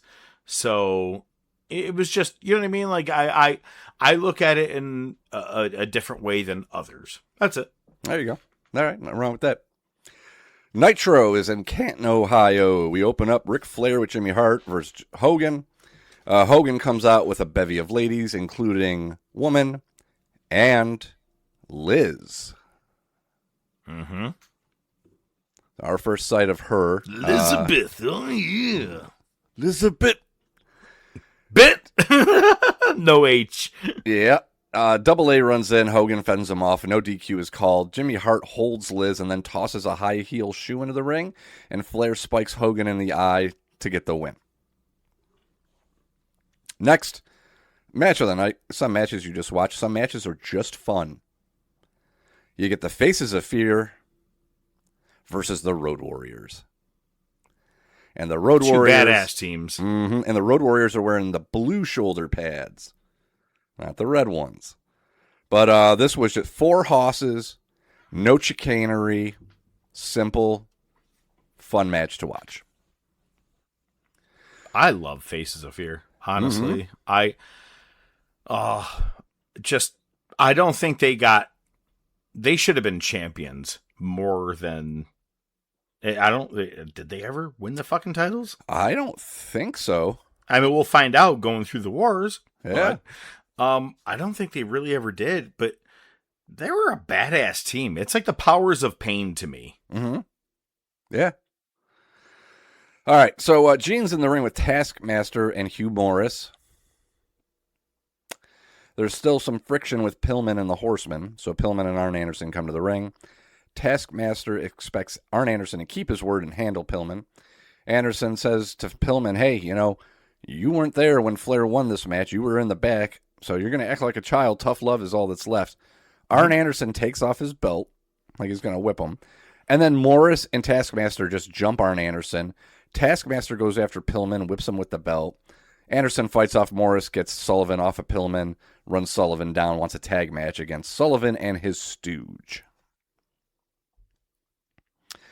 Gene is in the ring with Sister Sherry. At this past Tuesday at Clash of Champions, Colonel Parker and Sherry were having their wedding, and it was interrupted by Medusa. And then Medusa sneaks to the top buckle, and they have a match, and Sherry wins. And right after the pin, Medusa hits a German suplex and almost paralyzes Sherry. Yup. It was not good. I have to say, I just want to throw this out there. I watched SummerSlam 1990 a week ago. Okay. When it's Royal Rumble season, I watch old Royal Rumbles. Okay. I don't need to continue explaining, but by season, I tend to like to watch old shit to whatever, prep. And even though SummerSlam was early this year, I decided to go back, and it was 1990 where it was supposed to be Dusty Rhodes versus Ted DiBiase, but Sapphire goes missing, and she ends up joining the being with Million Dollar Man. I remember that. Sherry. And the best fucking interview, it was supposed to be Sherry versus Sapphire, and Sherry wins by forfeit because Sapphire never shows up. And Tony Schiavone is in the back interviewing her, or maybe Sean Moody. And he's like going through the whole thing. And she goes, she's missing blah, blah, blah, blah, blah, blah, blah, whatever. And he goes, I can't believe you're this happy. about a person, blah, blah. And she goes, I said she's missing. I never said anything about her being a person.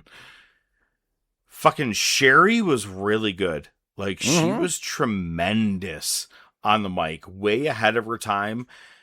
I wish she was in an era like this. She would have fucking killed it. She would have thrived. Yep, 100%. And all of her fucking death was overshadowed because Kevin Sullivan thought, I have an idea. Yikes. That or CTE. Main event is the Giant versus Macho Man. Macho is now being escorted by the ladies and Liz. Savage goes in before the bell rings. Okay? Very important. Before the bell rings. Hits Giant with the title. Then the bell rings. Then the ref points, takes the belt, and goes to the floor. Savage gets a sleeper on Giant. Flair comes to the ring, takes out Macho. The ref called the match, so this match is over, even though he hit him with the title before the bell rang. Okay. Flair comes out, takes out Macho, chair shots. It's a 2-on-1 beatdown for about 2 minutes, and then Hogan decides to come in and clean house. Hogan's eye is bandaged from the high heel that he took to the eye earlier. And Hogan just, it's because it's the Dungeon of Doom and the rest of the Horsemen come out. Hogan is hitting his weak-ass chair shots to everybody. Then Flair goes to commentary, cuts a promo on Hogan, and Giant screams. Good night, folks. God, I would never, ever defend it, but I gotta be honest, if you kind of look at it just right, I mean, Hogan is kind of, working safe. He's not hurting people with his chair shots. Yeah, I guess. Or just don't do it. I get what you're saying. It's funny because, like, his early ones that he did in the 80s where he'd hit, like, Zeus and Big Boss Man or shit like that, like, it looked like a pretty good swing, but when he got to WCW, he was like, oh, God, the worst. The worst, Jerry. The worst, Jerry. Oh, you want to talk about the worst? Let's talk about the worst of times, at least that we can all personally remember, and at least recent memory. Let's do our top topic. Ladies and gentlemen, it's now time for... Best there is, the best there was, and the best that there ever will be. Hold 2, arm bar. Sodas rule. Yeah, they do. Hold 3, the moss-covered, 3-handle family gradunzel. It's me, Austin. Just when they think they ain't got the answers, I change the questions. I did it for The Rock. This week's top topic. You know something mean, Gene? John Cena. Wrestling's not fake. The Rolex wearing one. Diamond ring wearing one. Kid stealing. Woo. Wheeling dealing. One. Limousine riding. One. Jet flying. One. Son of a gun. Woo. Sierra Hotel. India. Echo. Lima. Delta. Shield. If you smell. The following ranking order and final decisions are a completely bias-based order, based off The Professor and ODM made it. And as always, they like to let you know they have not worked in the business, but have been lifelong invested fans much like you, our listeners. With not only their opinions involved, but with countless amount of hours of research done each week, they make sure to provide proper facts and history to back it up. However, they do know that your opinion may vary from theirs. If there is anything you want to chat about, bring to their attention. If there is something they missed or forgot, or you just want to let them know they are out of their freaking minds, feel free to shoot them a message on Facebook or Twitter, or email them at thetopofwrestling@gmail.com. As always, they do appreciate all feedback and continued support. At the end of the day, they want to make sure that you do see the best of the best before you die. And now, this week's top topic. I have never thought of my world as small before. But recent events can really put into perspective how small we all are. It has also clarified for me how big and how important the service we provide is.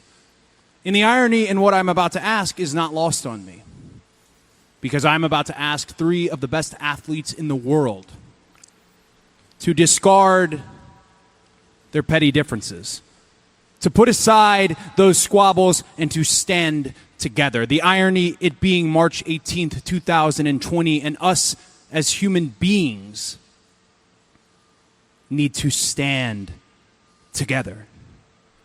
And for many of us, that will mean standing at a distance. WWE presents its premier event, WrestleMania. Each WrestleMania has its own personality and has been different than the rest. Tonight and tomorrow's WrestleMania will be the most different of all. There won't be 80,000 screaming fans in a stadium due to the current circumstances. Tonight, we emanate from a closed set with no audience, as well as other locations. Nonetheless, it is our commitment to you to somehow, some way, provide you with a diversion during these hard times, deliver a sense of hope, determination, and perseverance, and most of all, to entertain you and your family.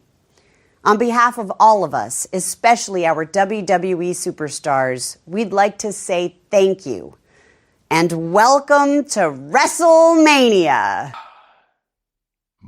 In about March, second week of March, I think. I'm not going to bother looking up the date. I probably should, but it's like, who the fuck cares? We all remember it. It wasn't that long ago. It was 6 years ago, but what we're talking about is the pandemic.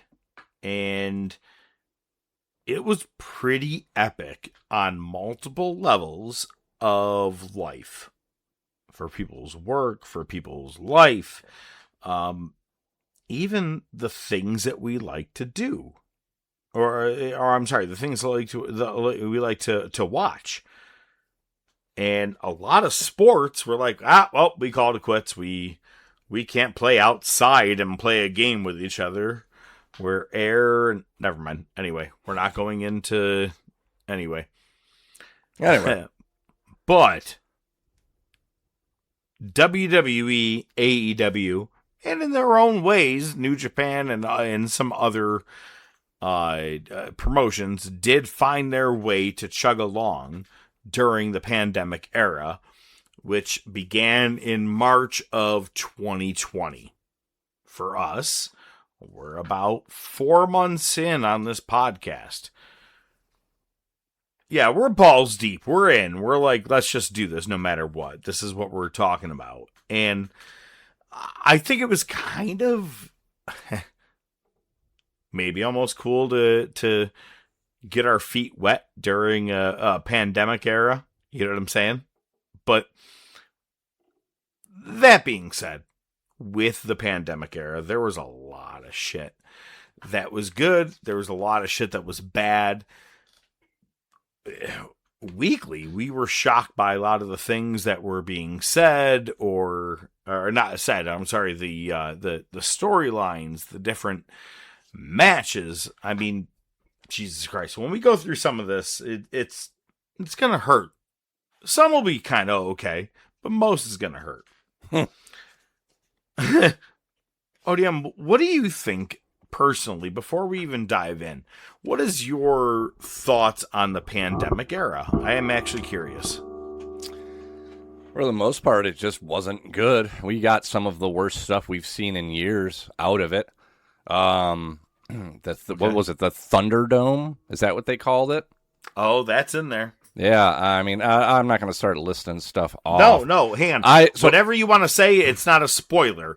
Jesus Christ! If you're listening to this show, you've watched wrestling, so it's okay to half spoil it now. I'll re-bring it up, but yeah, the Thunderdome. We got the zombie thing with like Damian Priest and The Miz. That whole segment that was awful. Was it the Money in the Bank that was at WWE headquarters? We had that. Oh. We had Shane McMahon's Underground Fight Club that lasted like 2 weeks. Oh, I thought that was a part. Oh, maybe it was a part of. I think it was part of it. Yeah, it probably was. Yeah. So I mean, a lot of the bad was on the WWE side. Was it though? Well, we had the first Stadium Stampede. Sure, but hang on. How about Swole versus Britt Baker in a tooth and nail match? So point is that everybody had good, everybody had bad. But here's the interesting thing. I was looking back at some of my old notes trying to pin down when this started. Let me see if I can find it. All right, so March 16th of I know when it started. 2020. I had 15 words for that episode. And my 15 words were, who would have thought that a pandemic is all WWE needed to boost its numbers? Oh, you're adding words by number each week. Mm-hmm. That used to be fun. Yeah, so I mean... okay, so yeah, I'm glad we didn't do that because right now we're on, 106? That would have been a fun fucking... No, it would not be. Outro. But I have to say this. So, at that point, back then, we thought, oh, shit. No, all right. So, with the pandemic at that point, we didn't know where we were at, how long it would last, what we would be going through. We went through a lot of shit. So, I have my own list of things that we can go through, right? Both companies, the good and the bad. And I'll let you choose first, ODM. Would you rather talk AEW or would you rather talk WWE? Let's start with AEW. It was the new promotion at the time, and we still had I know why you hope. want to talk about it. I 100% know why you want to talk about it first. All right, so in October of 2019, we had our very first Dynamite. And the show, the promotion was on fire. AEW was doing very well. Then they had February 2020 AEW Revolution. This is where we had the infamous tag title match between the Young Bucks and Kenny Omega and Hangman Adam Page, which everyone puts as a very classical AEW banger, if you will. Now, right after that, here we go. Now we're in the pandemic. Here's the issue. When the pandemic officially hit and they said there is no more travel, there is no more people in arenas, there is no more anybody around each other, the official day of all that, or at least a day or two before, put ODM, and it's funny, I texted you, I go, the beginning of this whole thing kicked you in your dick, and you go, what? And I'm surprised you forgot about it, but it's been that long, man. It's been 6 years. And this is where AEW is set to be doing their Dynamite debut in Rochester, New York. And on that night, they were going to have a couple of debuts. Well, pandemic said, we're not doing that. So Tony Khan had all of his guys go to Daly's place, where they would remain for the next several months. And on that night, not only did we get the debut of a broken Matt Hardy with the drone that was flying around, but also Rochester, New York's own Brody Lee, whose mom just passed away. She did, actually. We did see that earlier today. So, R.I.P. number 2. All the best, and all the best to that family. And you were set to, you had tickets. Tickets, if I'm not boys. Yep. Yeah. So you would have seen 2 major debuts on Dynamite in Rochester, New York, a hometown favorite. And I mean, that day we were texting. You're like, I'm seeing Luke Harper tonight. We may have talked about it on the show prior. We did. Probably sure. So it was, that's all things considered with the pandemic. And they shifted everything over to Daly's place. Now, we're going to talk about each place, each company as is. Again, we're talking AEW first. So they chose Daly's place to do, let's just say 97% of their work, their TV, pay-per-views, right. Everything was done in Daly's place. Now, again, they're coming off a very strong Revolution pay-per-view. One thing I did like that AEW began to do is they used extra wrestlers and made them fans. Yep. And staff too, like agents or, who are caterers. Yeah. It made just the slightest difference versus if you're watching what Raw was doing. Raw was move. You got the commentary, but it was very dead silent the whole time in the background. Now, I don't shit on WWE for that. I swear to God, it's what you chose to do, and I don't care. No one goddamn expected to do. Like, when you ended up going to Thunderdome, we'll get there, but for at least AEW, using your extras and having them cheer at ringside, wearing masks, whatever it was, I dug it. We did get to see again, all AEW here. We did get to see the debut of Eddie Kingston. Funny enough, because we'll read through this, but anyway, then we got to go to Double or Nothing, which is in May of 2021. Cody defeated Archer for the TNT title in the finals. I remember that very solidly. This is also where Jon Moxley defeated Brody Lee. Mm-hmm.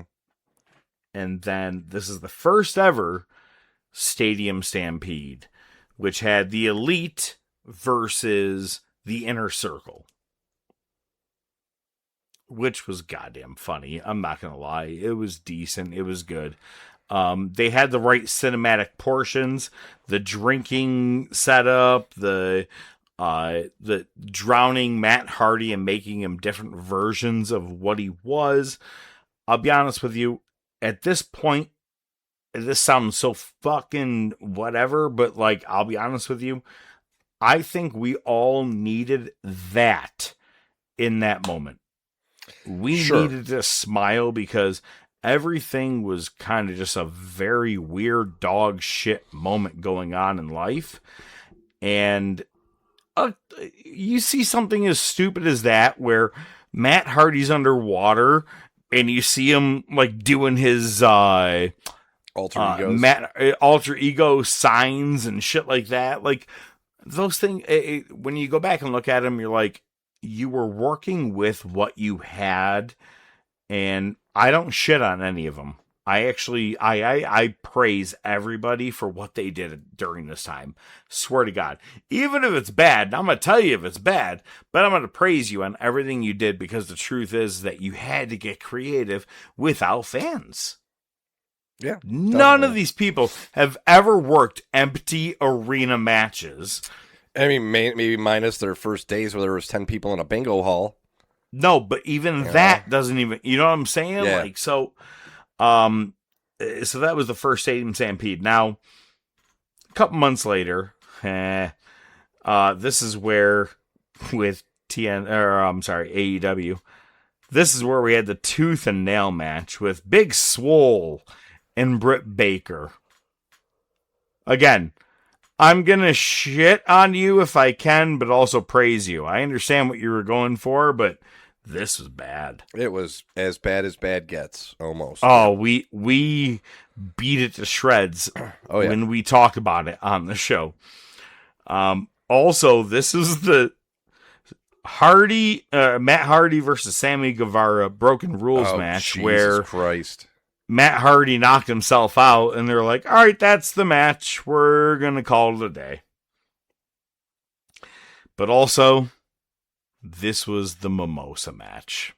Chris Jericho and Orange Cassidy in a big giant thing of orange juice. Maybe some champagne. Look you can tell through each company where they were starting strong and where they were grasping for straws at the end. So then following that was a Full Gear match with Jon Moxley and Eddie Kingston in an I Quit match. But in February of 2021 was Revolution 2021. Jon Moxley versus Kenny Omega. The exploding barbed wire death match. The not so exploding. With sparklers and Eddie just laying over him going, I had anxiety, bro. Now, this is where I leave each one of the year or the companies. Following that was the Double or Nothing return, which was in May of 2021. And dude, I'll be honest, I'm not a fan of Hangnail Adam Page, but when he came out to have his match against, which I think was Brian Cage, the crowd lost their shit. It was a fucking moment where everyone was like, we're back. We have actual fans in the arena. Dug that. Really loved it. And then following within that year, directly right after the pandemic, CM Punk shows up in AEW saying he's back for wrestling. And also at this point, we've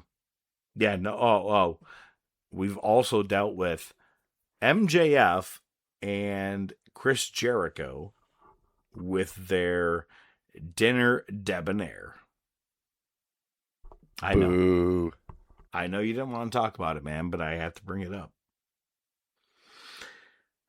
Outside of that, also within AEW, we have, let's see. Nope, those are all WWE notes. That's bad. That's bad. Look at another thing I got to bring up is not just WWE, but AEW. All real things aside, a lot of indie promotions closed because of this. Yes. This is a genuine real thing because they couldn't afford to pay their wrestlers, their fees of wherever they're renting a warehouse that houses their wrestling rings, things like that.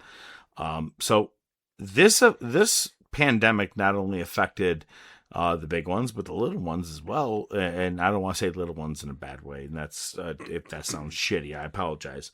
But also like any the international wrestlers, if you're a Japanese wrestler who likes to go over to England to do a lot of stuff there, everything was at a complete fucking halt. So a lot of people were screwed at this point. So we will dive over into WWE. One thing to add. Do you have anything? Yes, please. Yeah, one thing to add just to kind of piggyback on what you were saying there is not only that, but think about the fact that AEW was only like 6 months old. And they survived. That's very true. You know? They did. Also, most people don't have Daddy's account the way that he does. Well, sure, that definitely helps. Yeah. Again, fair enough. Giving it to a friend of ours who had said it before. TK was born on third base. So, you know. Definitely. Now, let's talk about WWE. when they first had to deal with this, well, I didn't say this at first, but for AEW, Cody was the one in the middle of the ring in an empty arena addressing the fans. And Triple H was the one doing it for WWE. And they had a very interesting SmackDown where it was interactive, him working with Cole as a commentator and having fun. But to them, they were all in scramble mode because they were 2 or 3 weeks away from WrestleMania, which is supposed to be set in Tampa at this point. The news that they canceled the live show came 5 minutes after we recorded an episode. Finished. It did. 100%. I remember that. And I was like, should we get back on? And you're like, no, we're done. Which I understand your cadence now. But so they ended up going through with the and what's even crazier is it was the first ever 2-night WrestleMania. And it was supposed to be in Tampa. And now it was shifted to the WWE Performance Center. And I like to personally make my own joke. There was one fan in the arena. It's the one that was above the fucking thing because you could see it turning all night. The one goddamn ceiling fan that was going. All right, so WWE had to make a very big shift. AEW, I felt, had the edge of, all right, we have a couple of weeks to see what we need to do. WWE needed to make a major shift in a week or two because shit's on the line at this moment. So, overall, match-wise, piss poor cards up and down all the way through. Even seeing Daniel Bryan, Sami Zayn, and who was Daniel Bryan's guy? Oh, fuck, I can't. The one that Ronda Rousey accused of some shit. Doesn't matter. Anyway, it's no matter how you look at every match, everything legit was just dog shit because no one knew how to work without a crowd.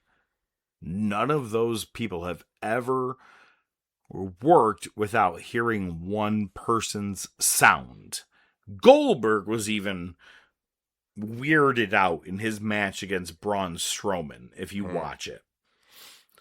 The best things of WrestleMania, I think Orton Edge was all right, but it was also way too goddamn long. And I think the two cinematic matches. Yep. Firefly House or whatever. And the Boneyard. Graveyard match. Boneyard match. Those two, oddly, being cinematic, were gold. And I'm not even going to do the hell is gold, Jerry. No, they were goddamn gold. They were fucking perfect. It saved each night to the point where I was like, well, there was that. Yeah, it was a pivot. Like the Firefly Funhouse thing was just so disjointed and crazy, and it was like a weird independent film. Oh, but it was so fun. It was a pivot. It wasn't just two people wrestling in an empty arena. You know, I laughed so goddamn hard during the Firefly Funhouse one when Cena goes to punch him and he goes, "You can look, but you can't touch." Yep. And I was like, "Motherfucker!" Oh! And I was like, "This is a cinematic movie at this moment," and I'm over here marking out as if it was live. So they did do some decent shit there. NXT did okay because you had you did have the Gargano Ciampa match. Oh, I didn't care for that one. Yeah, that match wasn't as good. That match wasn't as good. Now, they did have. I'm sorry. Go ahead. I was just gonna say they did the same thing in NXT that they were doing in AEW, where they had like stage hands and some wrestlers as their crowd. Yep. Now, I did like the NXT. It was the first ever In Your House. And if I'm not mistaken, it was Charlotte Flair, Rhea Ripley, Io Sky in the main event. Yep. And it was the old school In Your House setup. And Io jumped off the top of it. Yes, she did. So, again, I got good moments. I got bad moments. I remember good things and bad things. I did appreciate that. NXT was doing decent at this point, where you had Keith Lee, Adam Cole, Kyle O'Reilly. Things were still decent for at least NXT. Then we had Backlash, the greatest wrestling match of all time. How do you call a shot before doing it? Because you're Vince McMahon, I guess. I guess. Look, I fucking love Randy Orton. I love Edge. I think they both can do great matches. I love them together. For greatest of all time match, I think if they had did it and it was goddamn fantastic, I would okay to have the conversation. But to call it that match before you even stepped into the match pissed me off. Yeah, it was terrible. And they did a decent job with the cinematic version of it. But overall, again, didn't care. Then we get the horror show of Extreme Rules. This had the swamp match between Strowman and Bray Wyatt. And this was the eye match between Rey Mysterio and Seth Rollins. And you know what? Oh, yeah. Shit, I already missed this, and I apologize. Prior to this, not only is Rey putting his eye on the line, he also died 2 months before this at the Money in the Bank match, where Otis and Asuka both won, respectively. Rey was thrown off the top of the goddamn Performance Center building, dead. Still comes back to lose an eye 2 months later to Seth Rollins. But the next night, Asuka finds out that she's the world champion because Becky's going to go be a mother. And she's like, oh, Baby? Becky, baby. Anyway, then SummerSlam hits. A lot of the sickness is worth not worrying about at this point. So Roman Reigns is like, all right, now I'll come back. And after the main event of SummerSlam, gives some spears to Strowman and The Fiend. And this is the beginning of the Tribal Chief, if you will. And the Chicklets. Motherfucker. Oh, though I remember that was a conversation. We were like, yo. It was like when Dennis the Menace put him in Walter Matthau in... There you go. Yeah. But the next pay-per-view right after, at Payback, begins the 1,316-day reign for Roman Reigns as he takes the title from Braun Strowman.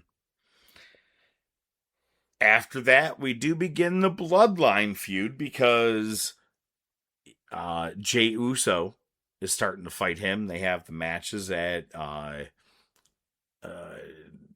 what's it called?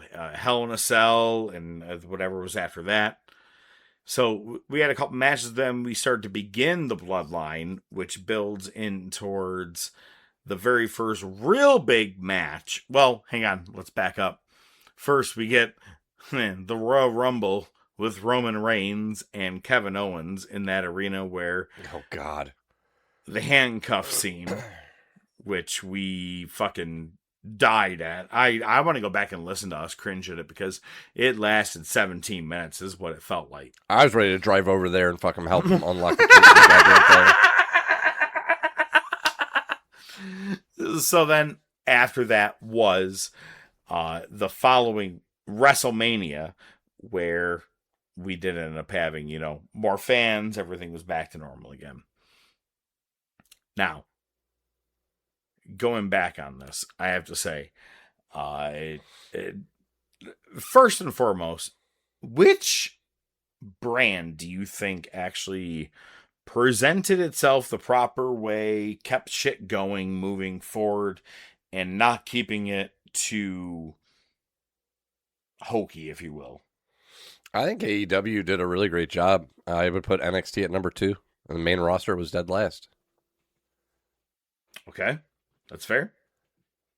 Can we also talk about the funniest part, by the way? It just came to me.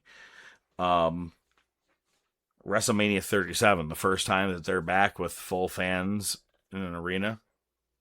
It starts pouring rain and they're in a goddamn delay before WrestleMania even begins. Shit, that's right, yeah.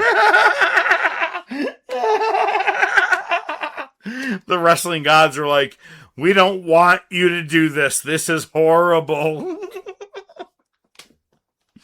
Truth is, though, shit got better after it, I will say, for both companies. Well, hang on, I'll say this. Kind of for both companies. Right after this, come the summer of 2021, CM Punk returns to wrestling and joins AEW. For WWE, we actually witnessed in November, right before this, we witnessed the quote-unquote retirement of The Undertaker, if you remember that one. Right. We did get to see a lot of random shit. The zombie match. I know that's one that you love. Yeah, my favorite. Yeah. But, while we were seeing CM Punk show up in AEW, we were getting Lesnar, Cena, Becky Lynch came back. There was a good shift going on in the summer of 2021 where everybody was like, all right, we're bringing our A game back. And everybody really did step up. Now, we all know the real true story and, whatever, however you want to fucking call it. But I think TK fucked himself by not only firing Punk, but showing the footage and being like, hey, everybody, if you'd like to see and confirm what CM Punk said on Ariel Hawani's podcast, like he went word for word and it went sound and motion for sound. You know what I mean? So it matched up with the video. Yeah. So I honestly, I do look back at the pandemic era and in a weird way, I swear to God, in a weird way, I miss it. I do. In a small, weird way, I miss it. Well, I mean, I've been working from home since. Well, that God bless you for that, man. Like I got to, until those cunts, Anyway, so but no, honestly, deep down, I liked the pandemic era, not just because working from home, but it was decent seeing the creativity and sometimes pulling the audience away, to me, made me focus more on the wrestling, and I feel like made them focus on their wrestling more. Yeah, that's definitely potential. Yeah, we saw a fucking Kenny Omega and Rey Fenix match with like fucking 15 people in the audience. Mm-hmm. Yeah, and it was solid. My point is like there was people were looking to do room of improvement, or at least given a reason to still watch the show. Like I said, a lot of things quit. Wrestling didn't. Yeah, that's true. Fair enough. Yeah, WWE definitely had a harder time just because of how produced they are. Where with AEW, you had a lot of people that either, there were a few people from WWE, but a lot of them were, New Japan, AAA, CMLL, Indies guys. So for them, they didn't have those habits of working highly produced matches. So for them, it was probably a lot easier. Sure. So it was more free working at that point for them. Not like, I don't mean free money. I meant like freely working, doing your thing, your craft. Mm-hmm. It made AEW, for better or for worse, what it is today. I'll give you it. Nice. Like I said, man, we shit on a lot of stuff during it. We did. We also praised a lot of stuff during it.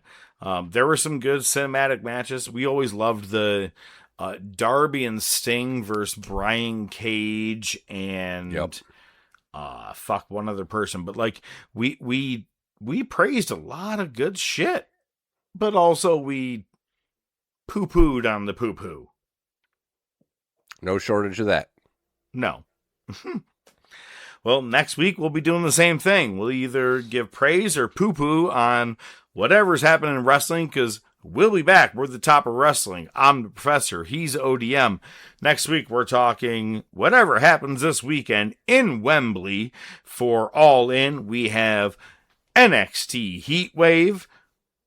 We also got SmackDown. We'll see what happens over there. Again, kind of saw the spoilers, so I know that we have some things. Oh, I almost just gave something away. Never mind. Anyway, so, hey, we'll be back next week. I'm the Professor. He's ODM. I bid you farewell. He bids you his farewell thoughts. Ladies and gentlemen, have a good week. Thanks, Professor. So we're gonna keep with the pandemic theme here, because there's a couple things non-wrestling related that were born out of it that were good shit. One, right before the pandemic, right around when we started the podcast, when we were talking about it. Yeah, I see. Thank you, kayfabe pal. I was watching a lot of What Culture videos. They were doing wrestling content. Yeah. It was before they split off and they formed Cultaholic. But they did other stuff too, and they had one video it was about board games. It was like the one guy's top 10 favorite board games. And I'm not talking like traditional board games. I'm talking like, Ruby Soho and her husband opened up that game store, right? Okay. Like, we're talking those kinds of board games, like right? Deep, hardcore games. And I don't mean being funny, but deeper beyond even Dungeon D&D. Yeah. Not Candyland, basically. No, I got you. So great game, by the way. Settler, I knew it was your favorite. Just gotta hold the fucking ice cream and just save it and make sure no one knows. There you go. Settlers of Catan is one of them. That's like one of the big ones. But I was watching this game and I was thinking about getting a game, and I saw one and I thought it was really cool and I got it. And again, this is before the pandemic. The board game is called Pandemic. And it's a really fun game. It blows a lot of people's mind because it's not a traditional game. You're actually working together with everybody. So it's a co-op game. You're not playing against each other. But I'll spare you the details. But it's a cool game. I really like it. So we got some levity out of a shitty situation by playing Pandemic during the pandemic. Okay, well, I'm going to follow up with one more thing before we say goodbye. My favorite part, randomly that came up during the wire. Who wants a pandemic? 3 for 20. 3 for 20. Yep. That's pretty crazy. But the other thing is, you've heard me talk about Dart Night. Oh, yeah. Right? Dart Night. You know how Dart Night started? Pandemic? During the pandemic. The guys just got together and said, let's just have our own little dart league. That way we can't go out to bars and anything, and we don't want to have to drive out to bars and to pay for drinks, and we'll just hang out here and we'll throw darts. And Dart Night was born out of that. So it's a tradition that still goes on, and so there was some good shit that came out of it. So there's just a couple of them right there. Well, tell me something I don't know. Yeah, those tits look really nice.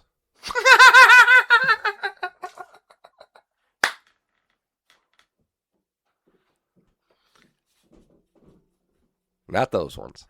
Oh, you were talking about her. You were talking about her. Yeah. Her. Yeah. Honestly, I'd take 2 years in jail just to get slapped once by one of them. You mean like forcibly thrusting your face into them? Is that what you're talking about? Like, where's the 2 years No, she come takes from? it and just whips it across the face like she wants to give me a black eye. Why would you take 2 years for that? You're just saying you would do 2 years. Okay. If I needed to. Gotcha. Yeah. I don't know how assault works. I'm just going to take it as long as there was a boob. I'm sorry, officer. She raped me, but I'm pretty sure I like the boob. So yeah, exactly. Yeah, I don't think that would count, but... All right. Should we stop this before it gets weirder and I off. admit to more things that we need to... End it. Yeah. The Top of Wrestling Podcast is brought to you by The Top of Wrestling Podcast. Your hosts are the Professor Mark Fantasia and ODM The Doc Joe Rizzo. Feel free to reach out to the show by email at thetopofwrestling@gmail.com, on their Facebook page, Twitter page, Instagram page. Remember to subscribe, like, and share. You can listen to the show on most popular platforms, including iTunes, Spotify, Podbean, Amazon Music, Pandora, and YouTube. Without your continued support, it would be just some guys talking wrestling, which is pretty much what it is anyway. Good night, folks.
Don't tell me to shut up.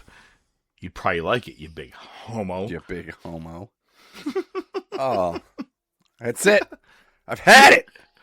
We got no food. We got no jobs. Our pets' heads are falling off. I just saw a thing the other day because obviously there's a thing going on, recently. It's like basically everybody in America right now. That's what I said. I just saw the same thing. Yeah. Oh my God. I also saw they took the wrong 80-year-old. I did see that one. That was a good one.